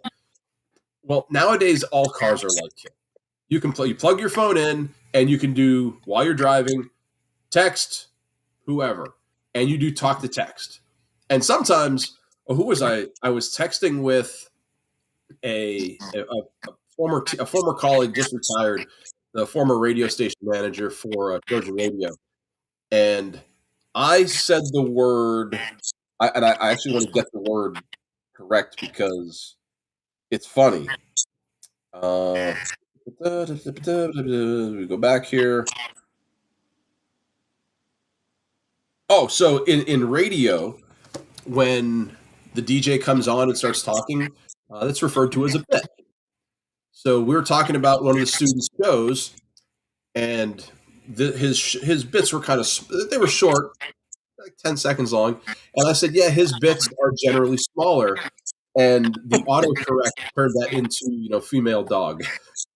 That kind of, he understands, like, with that kind of tech, okay, that he even had like the thinking emoji. You can do everything on your phone safely while you're paying attention to the road at the same time. So Absolutely. And I see people at red lights who are like, "Da, da, da, da, da." I'm like, okay, at least we're stopped. It's fine. But when the light turns green and their car moves and they're still on their phone looking down, like, what are you doing here? And, it's funny because when they first put radios in cars, people felt that was too big of a distraction to be listening to music while you were driving. And there were a lot of people who were like, we need to remove radios from cars. So it's wild to me to think that people would just be typing and just intermittently looking at the road. I'm glad they kept radios, but number one thing you should not have your cell phone out for driving. And I saw on Tuesday, I'll say, April 9th, whenever April 9th was, that might have been Thursday. I got to see our good friends Matt Chisnell and Josh LaRock. They came down to Chambersburg to see a high school lacrosse game, and we spent an entire lacrosse game with nobody on our phones at all. Nice. So you can do that nowadays, I guess. But we were talking about the Masters, and Chisnell was telling me about all the rules at Oakmont out in Pittsburgh. Yeah. When he went there, and it's similar. I don't think they had a rule dealing with cameras, because I thought, if you're going to the Masters, I might want to take pictures, and that's where this is my camera now. I don't know if they allow cameras there either, or if it's just straight low tech. I know that you're able to take pictures at certain places, because I have a friend who was just there for the par 3 on Wednesday and then the first round on Thursday. And he had pictures from like the tee box. I think it was from the par 3. But there you so go. There must be like certain times where it's allowed, and then it's like, all right, now put that away. Yeah. Well, today, Sunday at 11:44, when the leaders haven't teed off yet. I don't think they tee off a little bit later. Yeah, not till 2, I don't think. And not that I care, but last I saw Rory McIlroy. Yeah, he's tied. He had a 6-stroke lead, and he's tied. I think he's 11 under. Let's just click the live at the Masters. Oh my gosh, this website is just all video. I don't want to see video. Where is the leaderboard? schedule, where to watch. You watch it on CBS. It's a tradition like no other. It's the home of the Masters. Jim Nance taught me that. Oh, here it is. Well, no. So McElroy is tied with Cy Young. Yeah, oh, Cameron. Yeah, Cameron. Is it Cameron? Yeah. I just see Cam Young. I just see C Young, so it's Cy Young to me. And S. Montgomery Burns is -10, just a shot back. So if you're into golf, you're going to have a good afternoon. I'm not into golf, so I'll probably take a nap somewhere. Yeah, I might watch the final round at some point, but You know who was big into golf? My mother-in-law, because her brother Eddie was on he was a PGA Tour pro. He had his card. oh wow, And he was a local pro at one of the golf courses in Pittsburgh before he passed away. So Nice. so they're big into golf. My mother-in-law is. I'm into putt. So yeah, I go back to Stewart's. yeah. So Mr. Smarty Pants time, and I've got one question and an absolute ridiculous list. Okay. I like your chances potentially on the question. The lists you'll probably get a couple, and it's a dumb list. I'm sorry. Question time. Are you ready? I am ready. So, North Carolina, their basketball team just hired a new basketball coach, former coach of the Denver Nuggets. Yeah, Mike Malone. Can you tell me the last coach with NBA experience to take a college team to the Final Four? So pro experience before going to college. Pro experience before going to college. To go to the Final Four.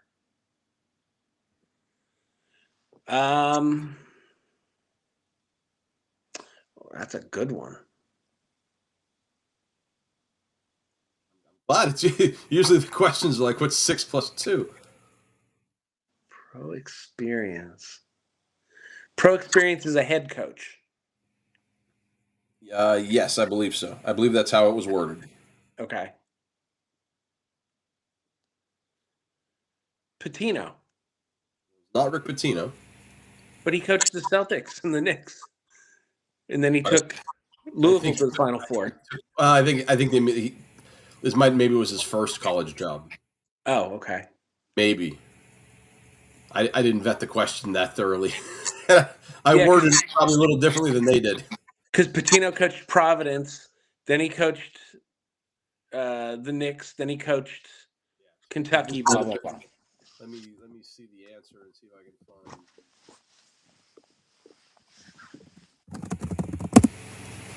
There's got to be a Wikipedia page for this guy.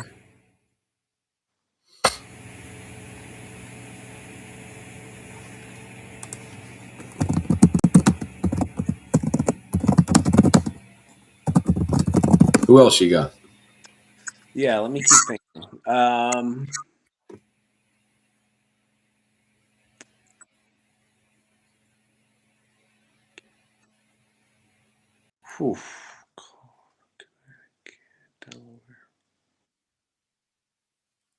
I'm going through the states alphabetically.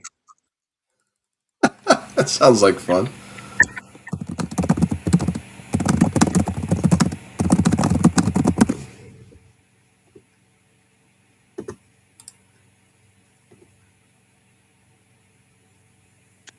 So they're probably looking for I can tell you the first. It's probably the first one because I see a list of them, and Pitino is on the list. Okay. But this guy, he started in college before his first. Or he started in the NBA before his first college foray. Paul Westhead? It's not Paul Westhead.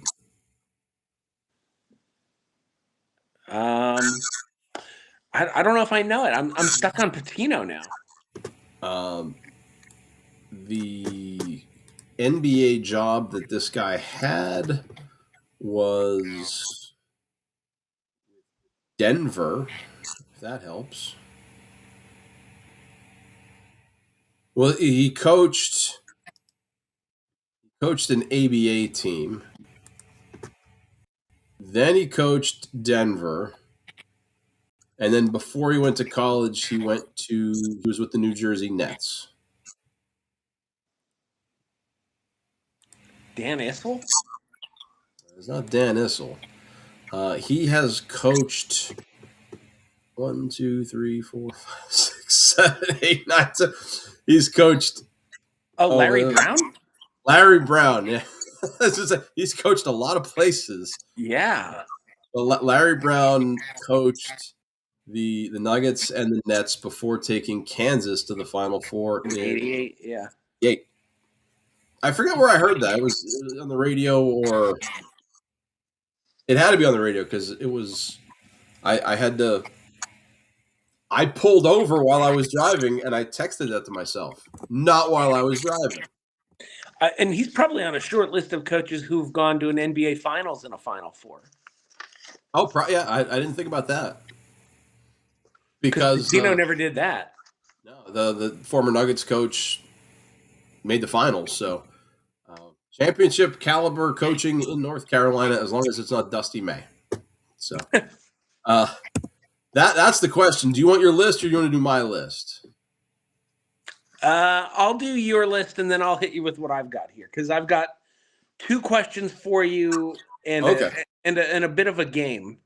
Okay, cool. So this is the dumb list, and I saw this during my research for the list. There are several names in the United States that are illegal to name your child. Unfortunately for 6'7", 6'7" is not one of them.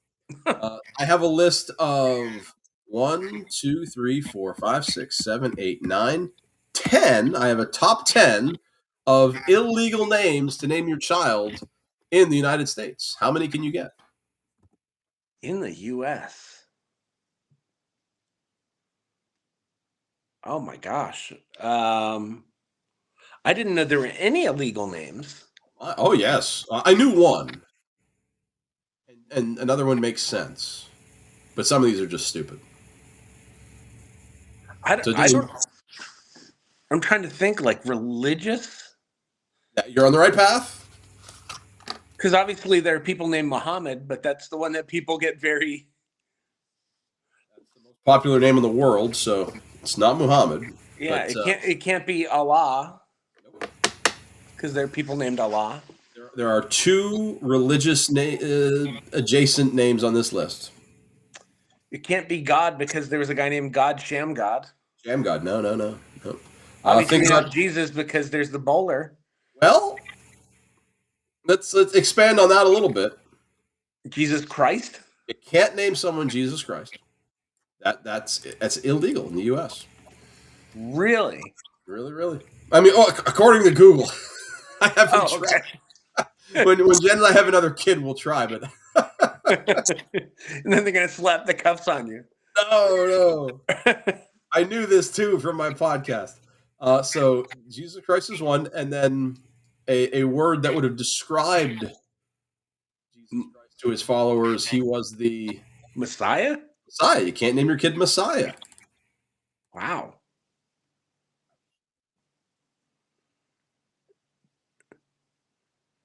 I'll have to put my glasses on. King? That's one. You can't name someone King? You can't name someone King, and you can't name someone... I can't see what that is. Is that Queen? It's Queen. It's the joint address to Congress. But you can't name someone King, and you can't name someone Queen. But if you're Cecil Fielder, you can name your kid Prince. You can name your kid Prince, but you can't. King and Queen out. But there was a Hollywood director named King Vidor. Is he American? Yeah. Well, okay. So Google's out. And maybe when was he born? I don't know when he was born, but he was a director in like the 40s and 50s. I'm Googling him. There's King Vidor. You know what else came up when I typed in King V? What? King Vitaman. King Vitaman. The king of all breakfast cereals. He was born in 1894. I'm sure rules have changed since then. Okay. Another one is a guy, and you don't have to say his name. We know his name. He's famous for a mustache. Raleigh fingers. Yeah, no, not quite. A smaller mustache, like a Charlie Chaplin. Yeah. Can't name your kid that, and someone tried. I remember this story. Yeah, they're wonderful humans. What if you're an unrelated family named after that guy? I don't know. It is illegal. And there's another name that really makes a lot of sense. Dude lives on the North Pole. Now, is it Santa Claus or is it Kris Kringle? It is Santa Claus. You cannot name your kid Santa Claus. And then some of these, like you're just not going to get. You cannot use the Roman numeral 3. Hi, I'm Roman numeral 3 Gemelli. Well, because Cool, anytime let you me got in touch trouble your and your face. parents would go, aye. Maybe that's what it is. Yeah, because that's what I'm saying. You can. So this is weird because I could have sworn I've either had a student by this name or I've seen a student named Majesty. Yeah. That was on the list. I'm skeptical on that one. Yeah, I am too. The at symbol. You can't use the at symbol. Okay. And for some reason, the number 1069. Those So made the list. 6-7 is okay. Yeah, 6-7 is cool. 1069 not okay. Oh, Now, seems arbitrary. to expand on this, that was just in the United States. Okay. I'm gonna give, if you get any of this, this would be more incredible than the T-shirt you're getting already. Across the world, other countries have names you're not allowed to name your kid. I'm going to give you one guess, and then I'm just going to give you the list because this is ridiculous. How about someone like Pol Pot? That's fair. No, that's still legal. But across the world, are you ready for this? In New Zealand, it's illegal to name your kid Chief Maximus or Sex Fruit. In the United States, it's cool though. So what come if on you're an in. American named Sex Fruit who travels to New Zealand? Well, you're safe. It's fair. In Mexico, these two might go together. You're not allowed to name your kid Circumcision, and you're not allowed to name your kid RoboCop. This is legit. This is in the internet, so it's got to be true, right? In Saudi Arabia, it's not cool to name your kid Linda. I mean, that's terrible. In Sweden, you're not allowed to name your kid Metallica. Who's trying this? And then, also in Sweden, they made a rule about the length of the name or something. So some family tried to, as a protest, name their kid BRFXXCCXXMNPCCCCCLLLMMN. It goes on for 39 characters. I don't know how it's pronounced, but that was the most ridiculous one that I've seen. There's a whole bunch of these though. You can look them up. Names you're not allowed to name your kid in the country or across the world. Yeah, I want to read more about that. That's it. Only the stuff you're going to find here on Soup and Meatballs. All right. So are you ready for my trivia? Boom. I am more than ready. Here comes Mr. Noodlehead. Okay, the first trivia question. Can I use my phone? Earlier this week, the Blue Jays and the Dodgers played in Toronto. Yep. And the Blue Jays, who began life in 1977 as a franchise, to honor that, had 77-cent hot dog day. How many hot dogs do you think they sold that night, according to KIRO News 7 in Seattle? So let's say that they welcomed in 30,000 people. Okay. That might be high for a baseball game. But and it was midweek. It was like a Tuesday. Okay. So 25,000 people. But it's new. It's their first home game, right? And it was a promotion night. Yeah. So let's go 25,000, and then not everybody's going to eat a hot dog, but then somebody like you and me are going to eat five. So I will say I'll use the answer to life in the world and everything. I'll say 42,000. You're low by a lot. They sold 102,202 hot dogs That's great. to an announced crowd of 40,971, Okay. which Okay. comes out to 2.49 hot dogs per person. So I was close at the per hot dog ratio. I was putting 25,000 people in at 42,000 dogs. So that was like a 1.75. That's a good night at the office. I wonder how much money they lost though, because at 77 cents per dog, they're probably running at a loss. Maybe it was like sub-quality meat, like even for a hot dog. Even for a hot dog, I mean, let's be honest, Tim. Hot dogs aren't exactly top chef stuff. Like the people in the back are like, "What's a worse part of the hot dog than the anus? What is this made of?" Oh, it's rabbit chode. All right. I don't know. Trivia question number 2. What two coaches in NBA history have faced each other the most often in the playoffs?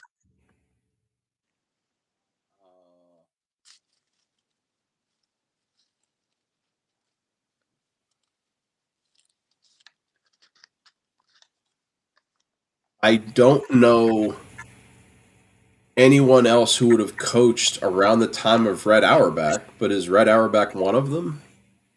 He's not. That's not a bad guess though, because fewer teams, obviously. The multiple playoff games too was what I was thinking. So then my attention would turn to the guy who's won the next, like Phil Jackson. But I'm so bad at NBA coaches. Like I think like Phil Jackson and Chuck Daly. But how many times did they possibly play each other? Like twice? Well, I know they met in like the 88 and 89 and 90 playoffs. Are the ones you're talking about here, or Daly and Jackson? Daly and Jackson did when they were with the Pistons. Jackson didn't take over until 91, I think. At least in Chicago. Right. Now, they did meet in the Eastern Finals in 91, because that's the series where Isaiah led the team off without shaking hands. Yeah. And I thought maybe Jackson faced him in like a semifinal. Or I would say Jackson and Pat Riley. Another great guess, but it is not. Yeah. How about Phil Jackson and Popovich?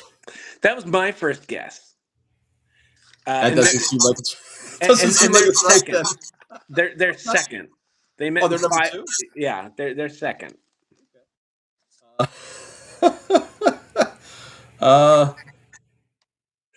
I'll tell you Eric the one Spoelstra and shoot, I don't know, the guy from the Knicks, or the guy from the Celtics rather, or a guy from the Celtics. Joe Mazzulla. No, Okay. It's actually Jerry Sloan of the Utah Jazz. Oh wow. And Rick Adelman of the Adelman Portland of the Blazers. Trailblazers and Sacramento Kings, later the Kings. That's wild. Okay, that's cool. They met in 6 playoff series. That's a lot. Yeah. I could have said it for a long time and not pulled out Jerry Sloan. Did anybody look more Utah Jazz than Jerry Sloan back in the day? I know. No. Yeah. And Rick Adelman was I remember him with Portland with the Drexler years. So now, what's the second Biff now? So it's not so much a trivia list as it's just like a fun little game. Okay. I don't know if you've ever seen these where it's keep 5, cut 5. Like you're just picking blindly. So I have 5 things written down, or 10 things written down here. So just give me a number between 1 and 10, and then I'll tell you what it is, and then you tell me if it's a keep or a cut. Okay, I'm gonna write this stuff down because it's fair. I'm not cheating on trivia. So let's start with 5. Let's start with DiMaggio. Number 5 is Do I get a G.I. Joe. category? Do I know what the category is, or just random things? The category is 1980s toys. And I will Okay, tell you, cool. this was inspired because I saw that the He-Man movie, the popcorn bucket, is going to be a big Castle Grayskull. Yeah, my sister sent that to me. Yeah, I don't care if it's $50. I'm getting one. Yes, I think she Although, sent it to me too, and I'm thinking the same I'm thing. out Okay. because you can't put popcorn in it, but in my little area here, I actually still have. I have Castle Grayskull, so If you try hard enough, you can absolutely put popcorn in that. not Maybe well. not much, but And I wouldn't want to eat it because that's seen some stuff, man. So, okay, yeah, give me number 5. number 5 is G.I. Joes. That's a pass. That's an easy pass because I never played with GI Joes. A long time ago, my dad put the J.C. Penney Wish book in front of me, and it was either He-Man or GI Joe, and I was big into swords, and GI Joe had guns. I wasn't into guns, so GI Joe is an easy cut. All right, and we were a big G.I. Joe family. Yeah. All right, so that's one cut. So now pick another number except for 5. We'll go with Yogi. We'll go with number 8. Number 8 is the Cabbage Patch Kid. Now, all right. So I have to keep 5 of these. Yes. So, listen. I had 3 Cabbage Patch Kids. I had like the boy figure because Roseanne had a bunch of them, and like they started making stuff for boys. I had a boy little doll thing, but the coolest thing I got was the Cabbage Patch Kid horse, because this was back in the day when I was watching Mr. Ed. I thought Mr. Ed was the coolest thing on TV, so my parents got me the Cabbage Patch Kid horse, and I would talk to the horse like he was Mr. Ed. So amazingly enough, I'm going to keep the Cabbage Patch Kids after I've cut G.I. Joe. All right. That's something else. I also had it was called a Koosa. Koopa was Mario Brothers. A Koosa was like a dog. I like stuffed animals growing up. I still like animals. So I had a bunch of like stuffed animals growing up. I think I had at least one Cabbage Patch Kid because they were so popular in the 80s. And it was the first time where parents were fighting in department stores on Black Friday. Right. As rain blows upon you, I said there had to be a better way. So let's go with the Great Bambino, number 3. Number 3 is the Teddy Ruxpin. Oh boy, Teddy Ruxpin. I don't know how to spell it. He's going to be a cut. But I'll tell you what's funny about Teddy Ruxpin. If you got a gangster rap tape and you put it in Teddy Ruxpin, he would sing it. Straight out of Compton. Yeah, I never had a Teddy Ruxpin, so it's an easy cut. But it's a cool concept. Back in the day, recently actually, I was on YouTube and I looked up, if you type in the power of Point Dread, you got this. It's a He-Man toy that came with a record, and you put it on the record player, and it was a read-along book that came along with the toy.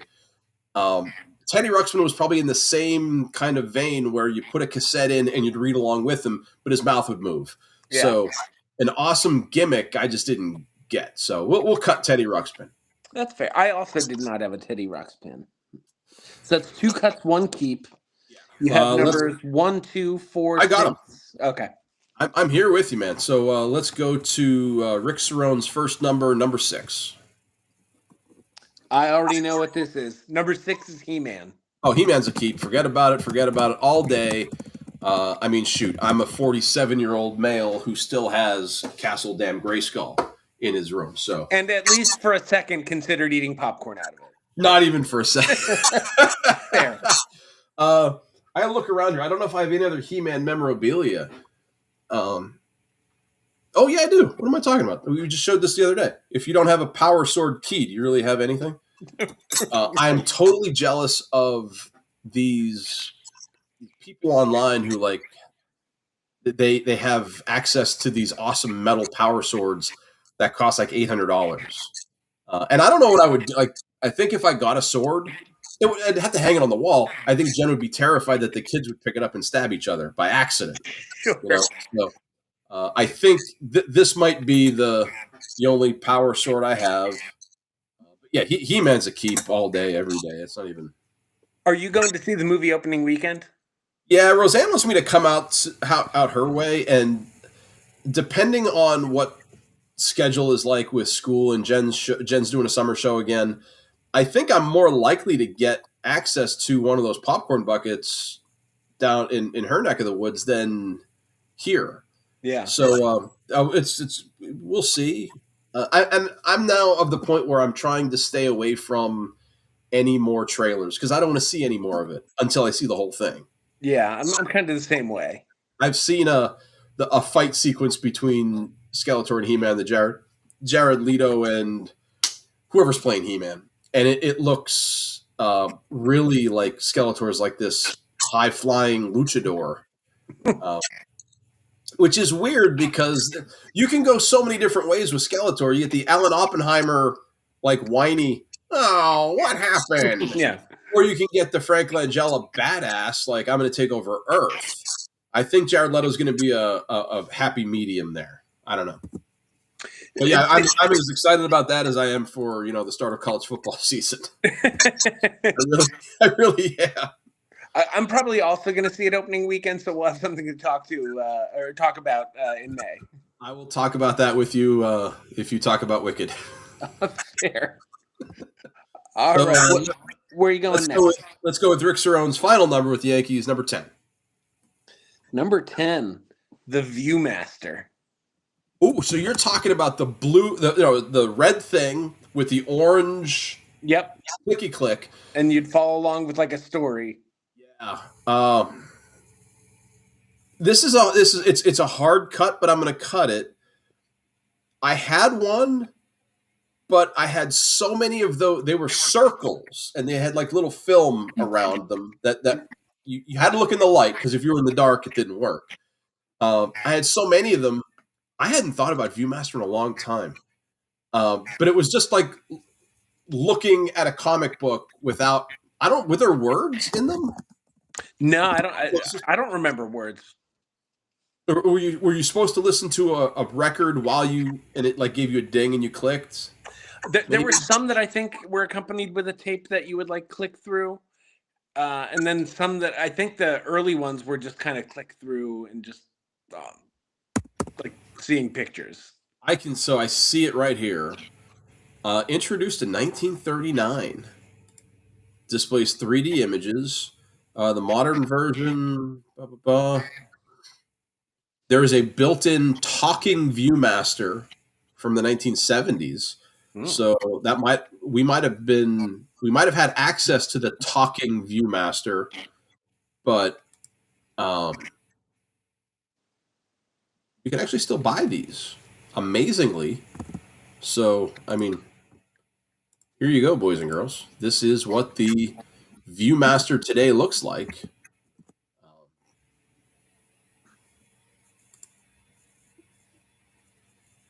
That's a tiger. Yeah. Charmingly lo-fi. Yeah. Viewmaster, copyright 2020. We buy now.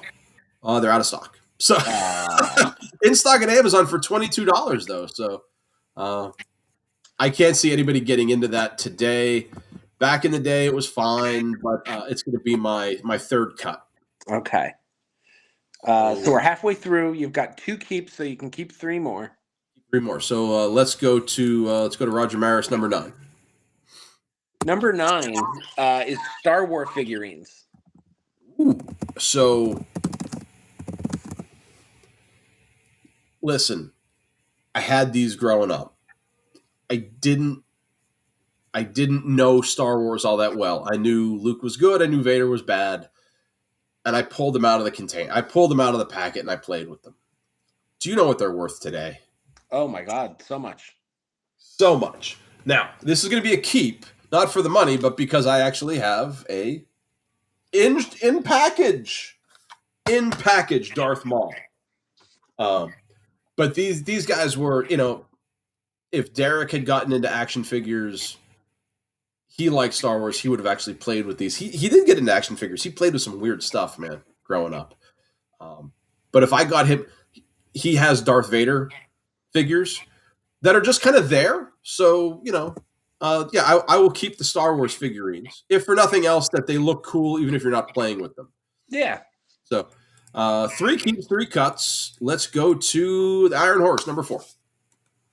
Number 4, along the same line as the Cabbage Patch Kid, it's a My Buddy.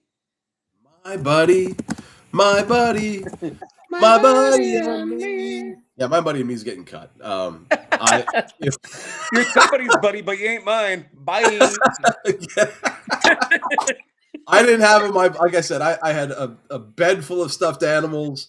I had a dog. I still have my dog. I can show you Cupcake. I have my polar bear. But yeah, my buddy was. I never got to my buddy. So my buddy gets cut.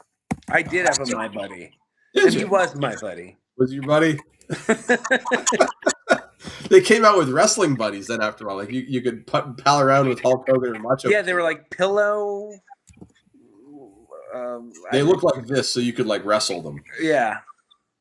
I wrestled pillows, and I would jump off the chair and drop an elbow, and if Patch wasn't hitting his head on the ceiling. That's what he did. Let's go with Mickey. Let's go number 7. Number 7, it's the Care Bears.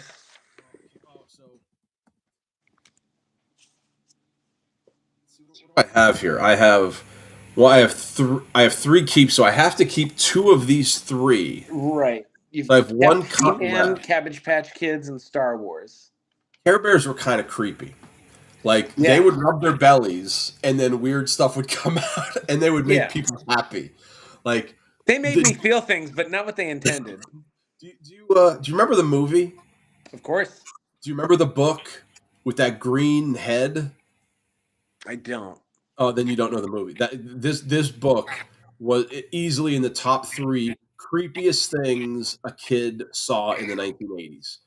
To the point now where I have to show you Care Bear movie book thing. Oh my heavens! Oh boy, are you ready? I don't know. I'm not sure if anybody's ready for this. The headline of this story is "Remembering the Utterly Terrifying Magic Book." This is what people saw. Is it even sharing? It's slowly. Here it is.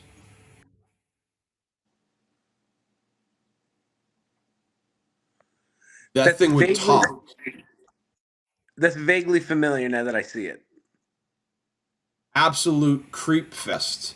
And it was trying to trick one of the characters were like the young boy and young girl, and the book was trying to get them to kill the Care Bears or something. I don't know. Like take the knife out of mommy's drawer and stab the Care Bear in the ear. So that was scarring back in the day.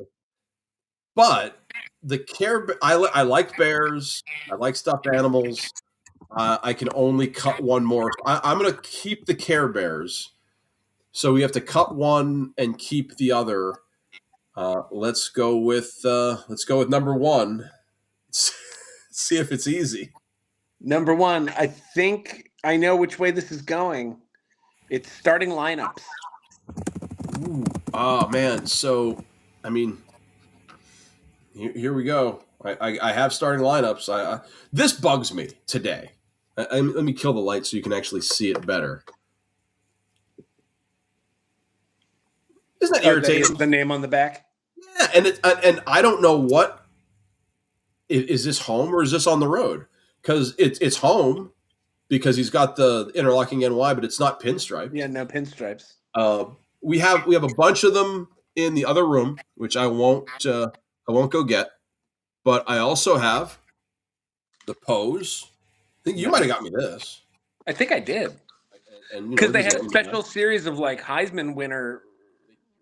They take the helmet off, which is cool. And they got the hair down pat, man. So Now that's me. I didn't have a lot of starting lineups um, growing up. I just had the Yankees. I I remember I had had a the ton. first series was Ricky Henderson, Dave Winfield, Jack Clark, Don Mattingly, Willie Randolph, and there might have been one more. I don't think they Dave had a Patty Brigetti. LaRue. They might have had a Rigetti. That might be it. I have all of those. So I mean, a starting lineup's going to be a keep because I have them and I kept them, so it makes sense. Now, if you tell me number two is Thundercats or Legos, I'm gonna be upset. But what's number two? Number two, you chose wisely. It's My Little Pony. Oh, My Little Pony! Nice. Um, so how about this, man? My first year teaching, I had students who were bronies. They're the guys that liked My Little Pony. My Little Pony came back hard, Yeah. Oh, and I'm familiar with the brownies. I taught a couple of them, and one of them did a speech about bronyism. And I thought, you know what? If you want to get up in front of 20 kids and talk about this, good for you. Because I will joke with Maria when when I go to my game convention, I take a little My Little Pony figure with me, and then he will play games with us, and I take pictures and I send them back to her. So like I tell her like you're still connected to me and stuff. And I thought I took Pinkie Pie. Now I joke around with her and I call her Pinkie Poo, and that drives Maria nuts. But apparently there is a brony at the WBC convention, a friend of mine named Mike, and Mike has informed me that I do not bring My Little Pony. I do not bring Pinkie Pie. I bring somebody else because their cutie mark is different. This is more My Little Pony than you ever thought you were going to get today here on Soup and Meatballs, I bet. But the cutie mark on Pinkie Pie was one thing, and the one that I bring to WBC is another. I don't care. It's a pink horse, so it's Pinkie Pie. But back in the day, if you would have thrown Thundercats because of the sword, or like I pulled out this Lego guy. I love Legos. They are Lego might be the greatest toy ever invented. Yeah, I love Legos. I also thought about including, just because you had so many of them, just like the wrestling. They weren't really action figures because their arms didn't move. Oh no, they were. I had matches with them. Oh no, we had matches with them, but I mean like their elbows didn't bend, or their like they were like stationary. I actually want to show you this. These okay. Oh boy, these were awesome. Like, just gonna get the picture loaded up here. We do a lot of screen sharing on this show. These were WWF thumb wrestlers. I remember the I had I had these guys, and I would do matches with them, and you could bend their arms and like. So the best one for me was actually Ricky Steamboat, who's not listed here, and because Ricky Steamboat, his flexibility, I guess, was better than. So you see Hillbilly Jim, Big John Studd, Hulk Hogan. Their flexibility, they were thicker. You couldn't move. You couldn't put anybody in a sleeper hold, right. and that was back in my Brutus Beefcake days. I would have Ricky Steamboat fight against Roddy Piper. Roddy Piper, my figure didn't have a shirt because the paint wore off. And Roddy Piper's face was colored red with a red ballpoint pen because I would hit him with a chair and I would slam him into the desk. Like I played on my desk, so I slammed him into the corner, so his head was bleeding. But those figures were as good of action figures as there existed. And it makes me wonder how cheap the paint was, because you're right, like the shirts would wear off. Like Snuka had the leopard print Speedo, and like that would wear off. Those were if you looked at the ring, the I'm sorry, the canvas of the ring was like this thick, and eventually we put a hole in it. But my dad took it to, I want to say he was working at Panther Valley at the time. He took it to their wood shop, and they built a wooden thing, and he fixed my ring. Huh. Oh, that was really cool, and it was really sturdy. You weren't going to break it anymore. But then later on, for the little figures, they came out with they were plastic, like garbage action figures that the WWF had licensed but you can still get them today. Like they're really small, and you played in this little tiny ring, and I had the ring and I played with it and it was fine. But the big ring with the thick nylon rope for the '80s, it was well constructed. You put stickers all over it. That was good times, man. I remember when we first became friends, I knew you were pretty dead serious because you had both WWF and WCW action figures. The I was WCW like, he's got a Lex Luger. they were plastic, and they you couldn't move them. They were not as fun to play with. Did I have a Luger? I remember you definitely had Sting. Thing looked like this. With his Yeah. arms up. I still have Ric Flair in my classroom. I've got a take Flair picture of him and send it to bobblehead you. over I on have Ric Flair my in my book classroom stand. with a replica belt on. I have a Flair. It's not a bobblehead. It's like a little Flair figurine where he's got like a purple robe and he's got his arms up. I have my Ric Flair right next to a Darth Vader helmet. Like I'm such a child. We're basically 12 years old. Like I tell my students I'm the least mature person I know. It's like here I have all these little toys, little doodads at my workstation. I've got a Yankee Lego minifig. I've got a bobblehead of Han Solo and Carbonite. I mean listen. Peter Pan had it right, man. Don't ever grow up. But as we think about shutting down shop here, you know who else is growing up today? Happy birthday to our friend Norm. That's right. It's Norm's birthday, and the best part about Norm is that if you go to his Facebook page, everybody's going to say "Happy birthday, Jeff," like they know him or something. Like, I'll never know him as anything else. Norm, you have a great birthday. Tim and I love you, and have some of that cake there. Look at that.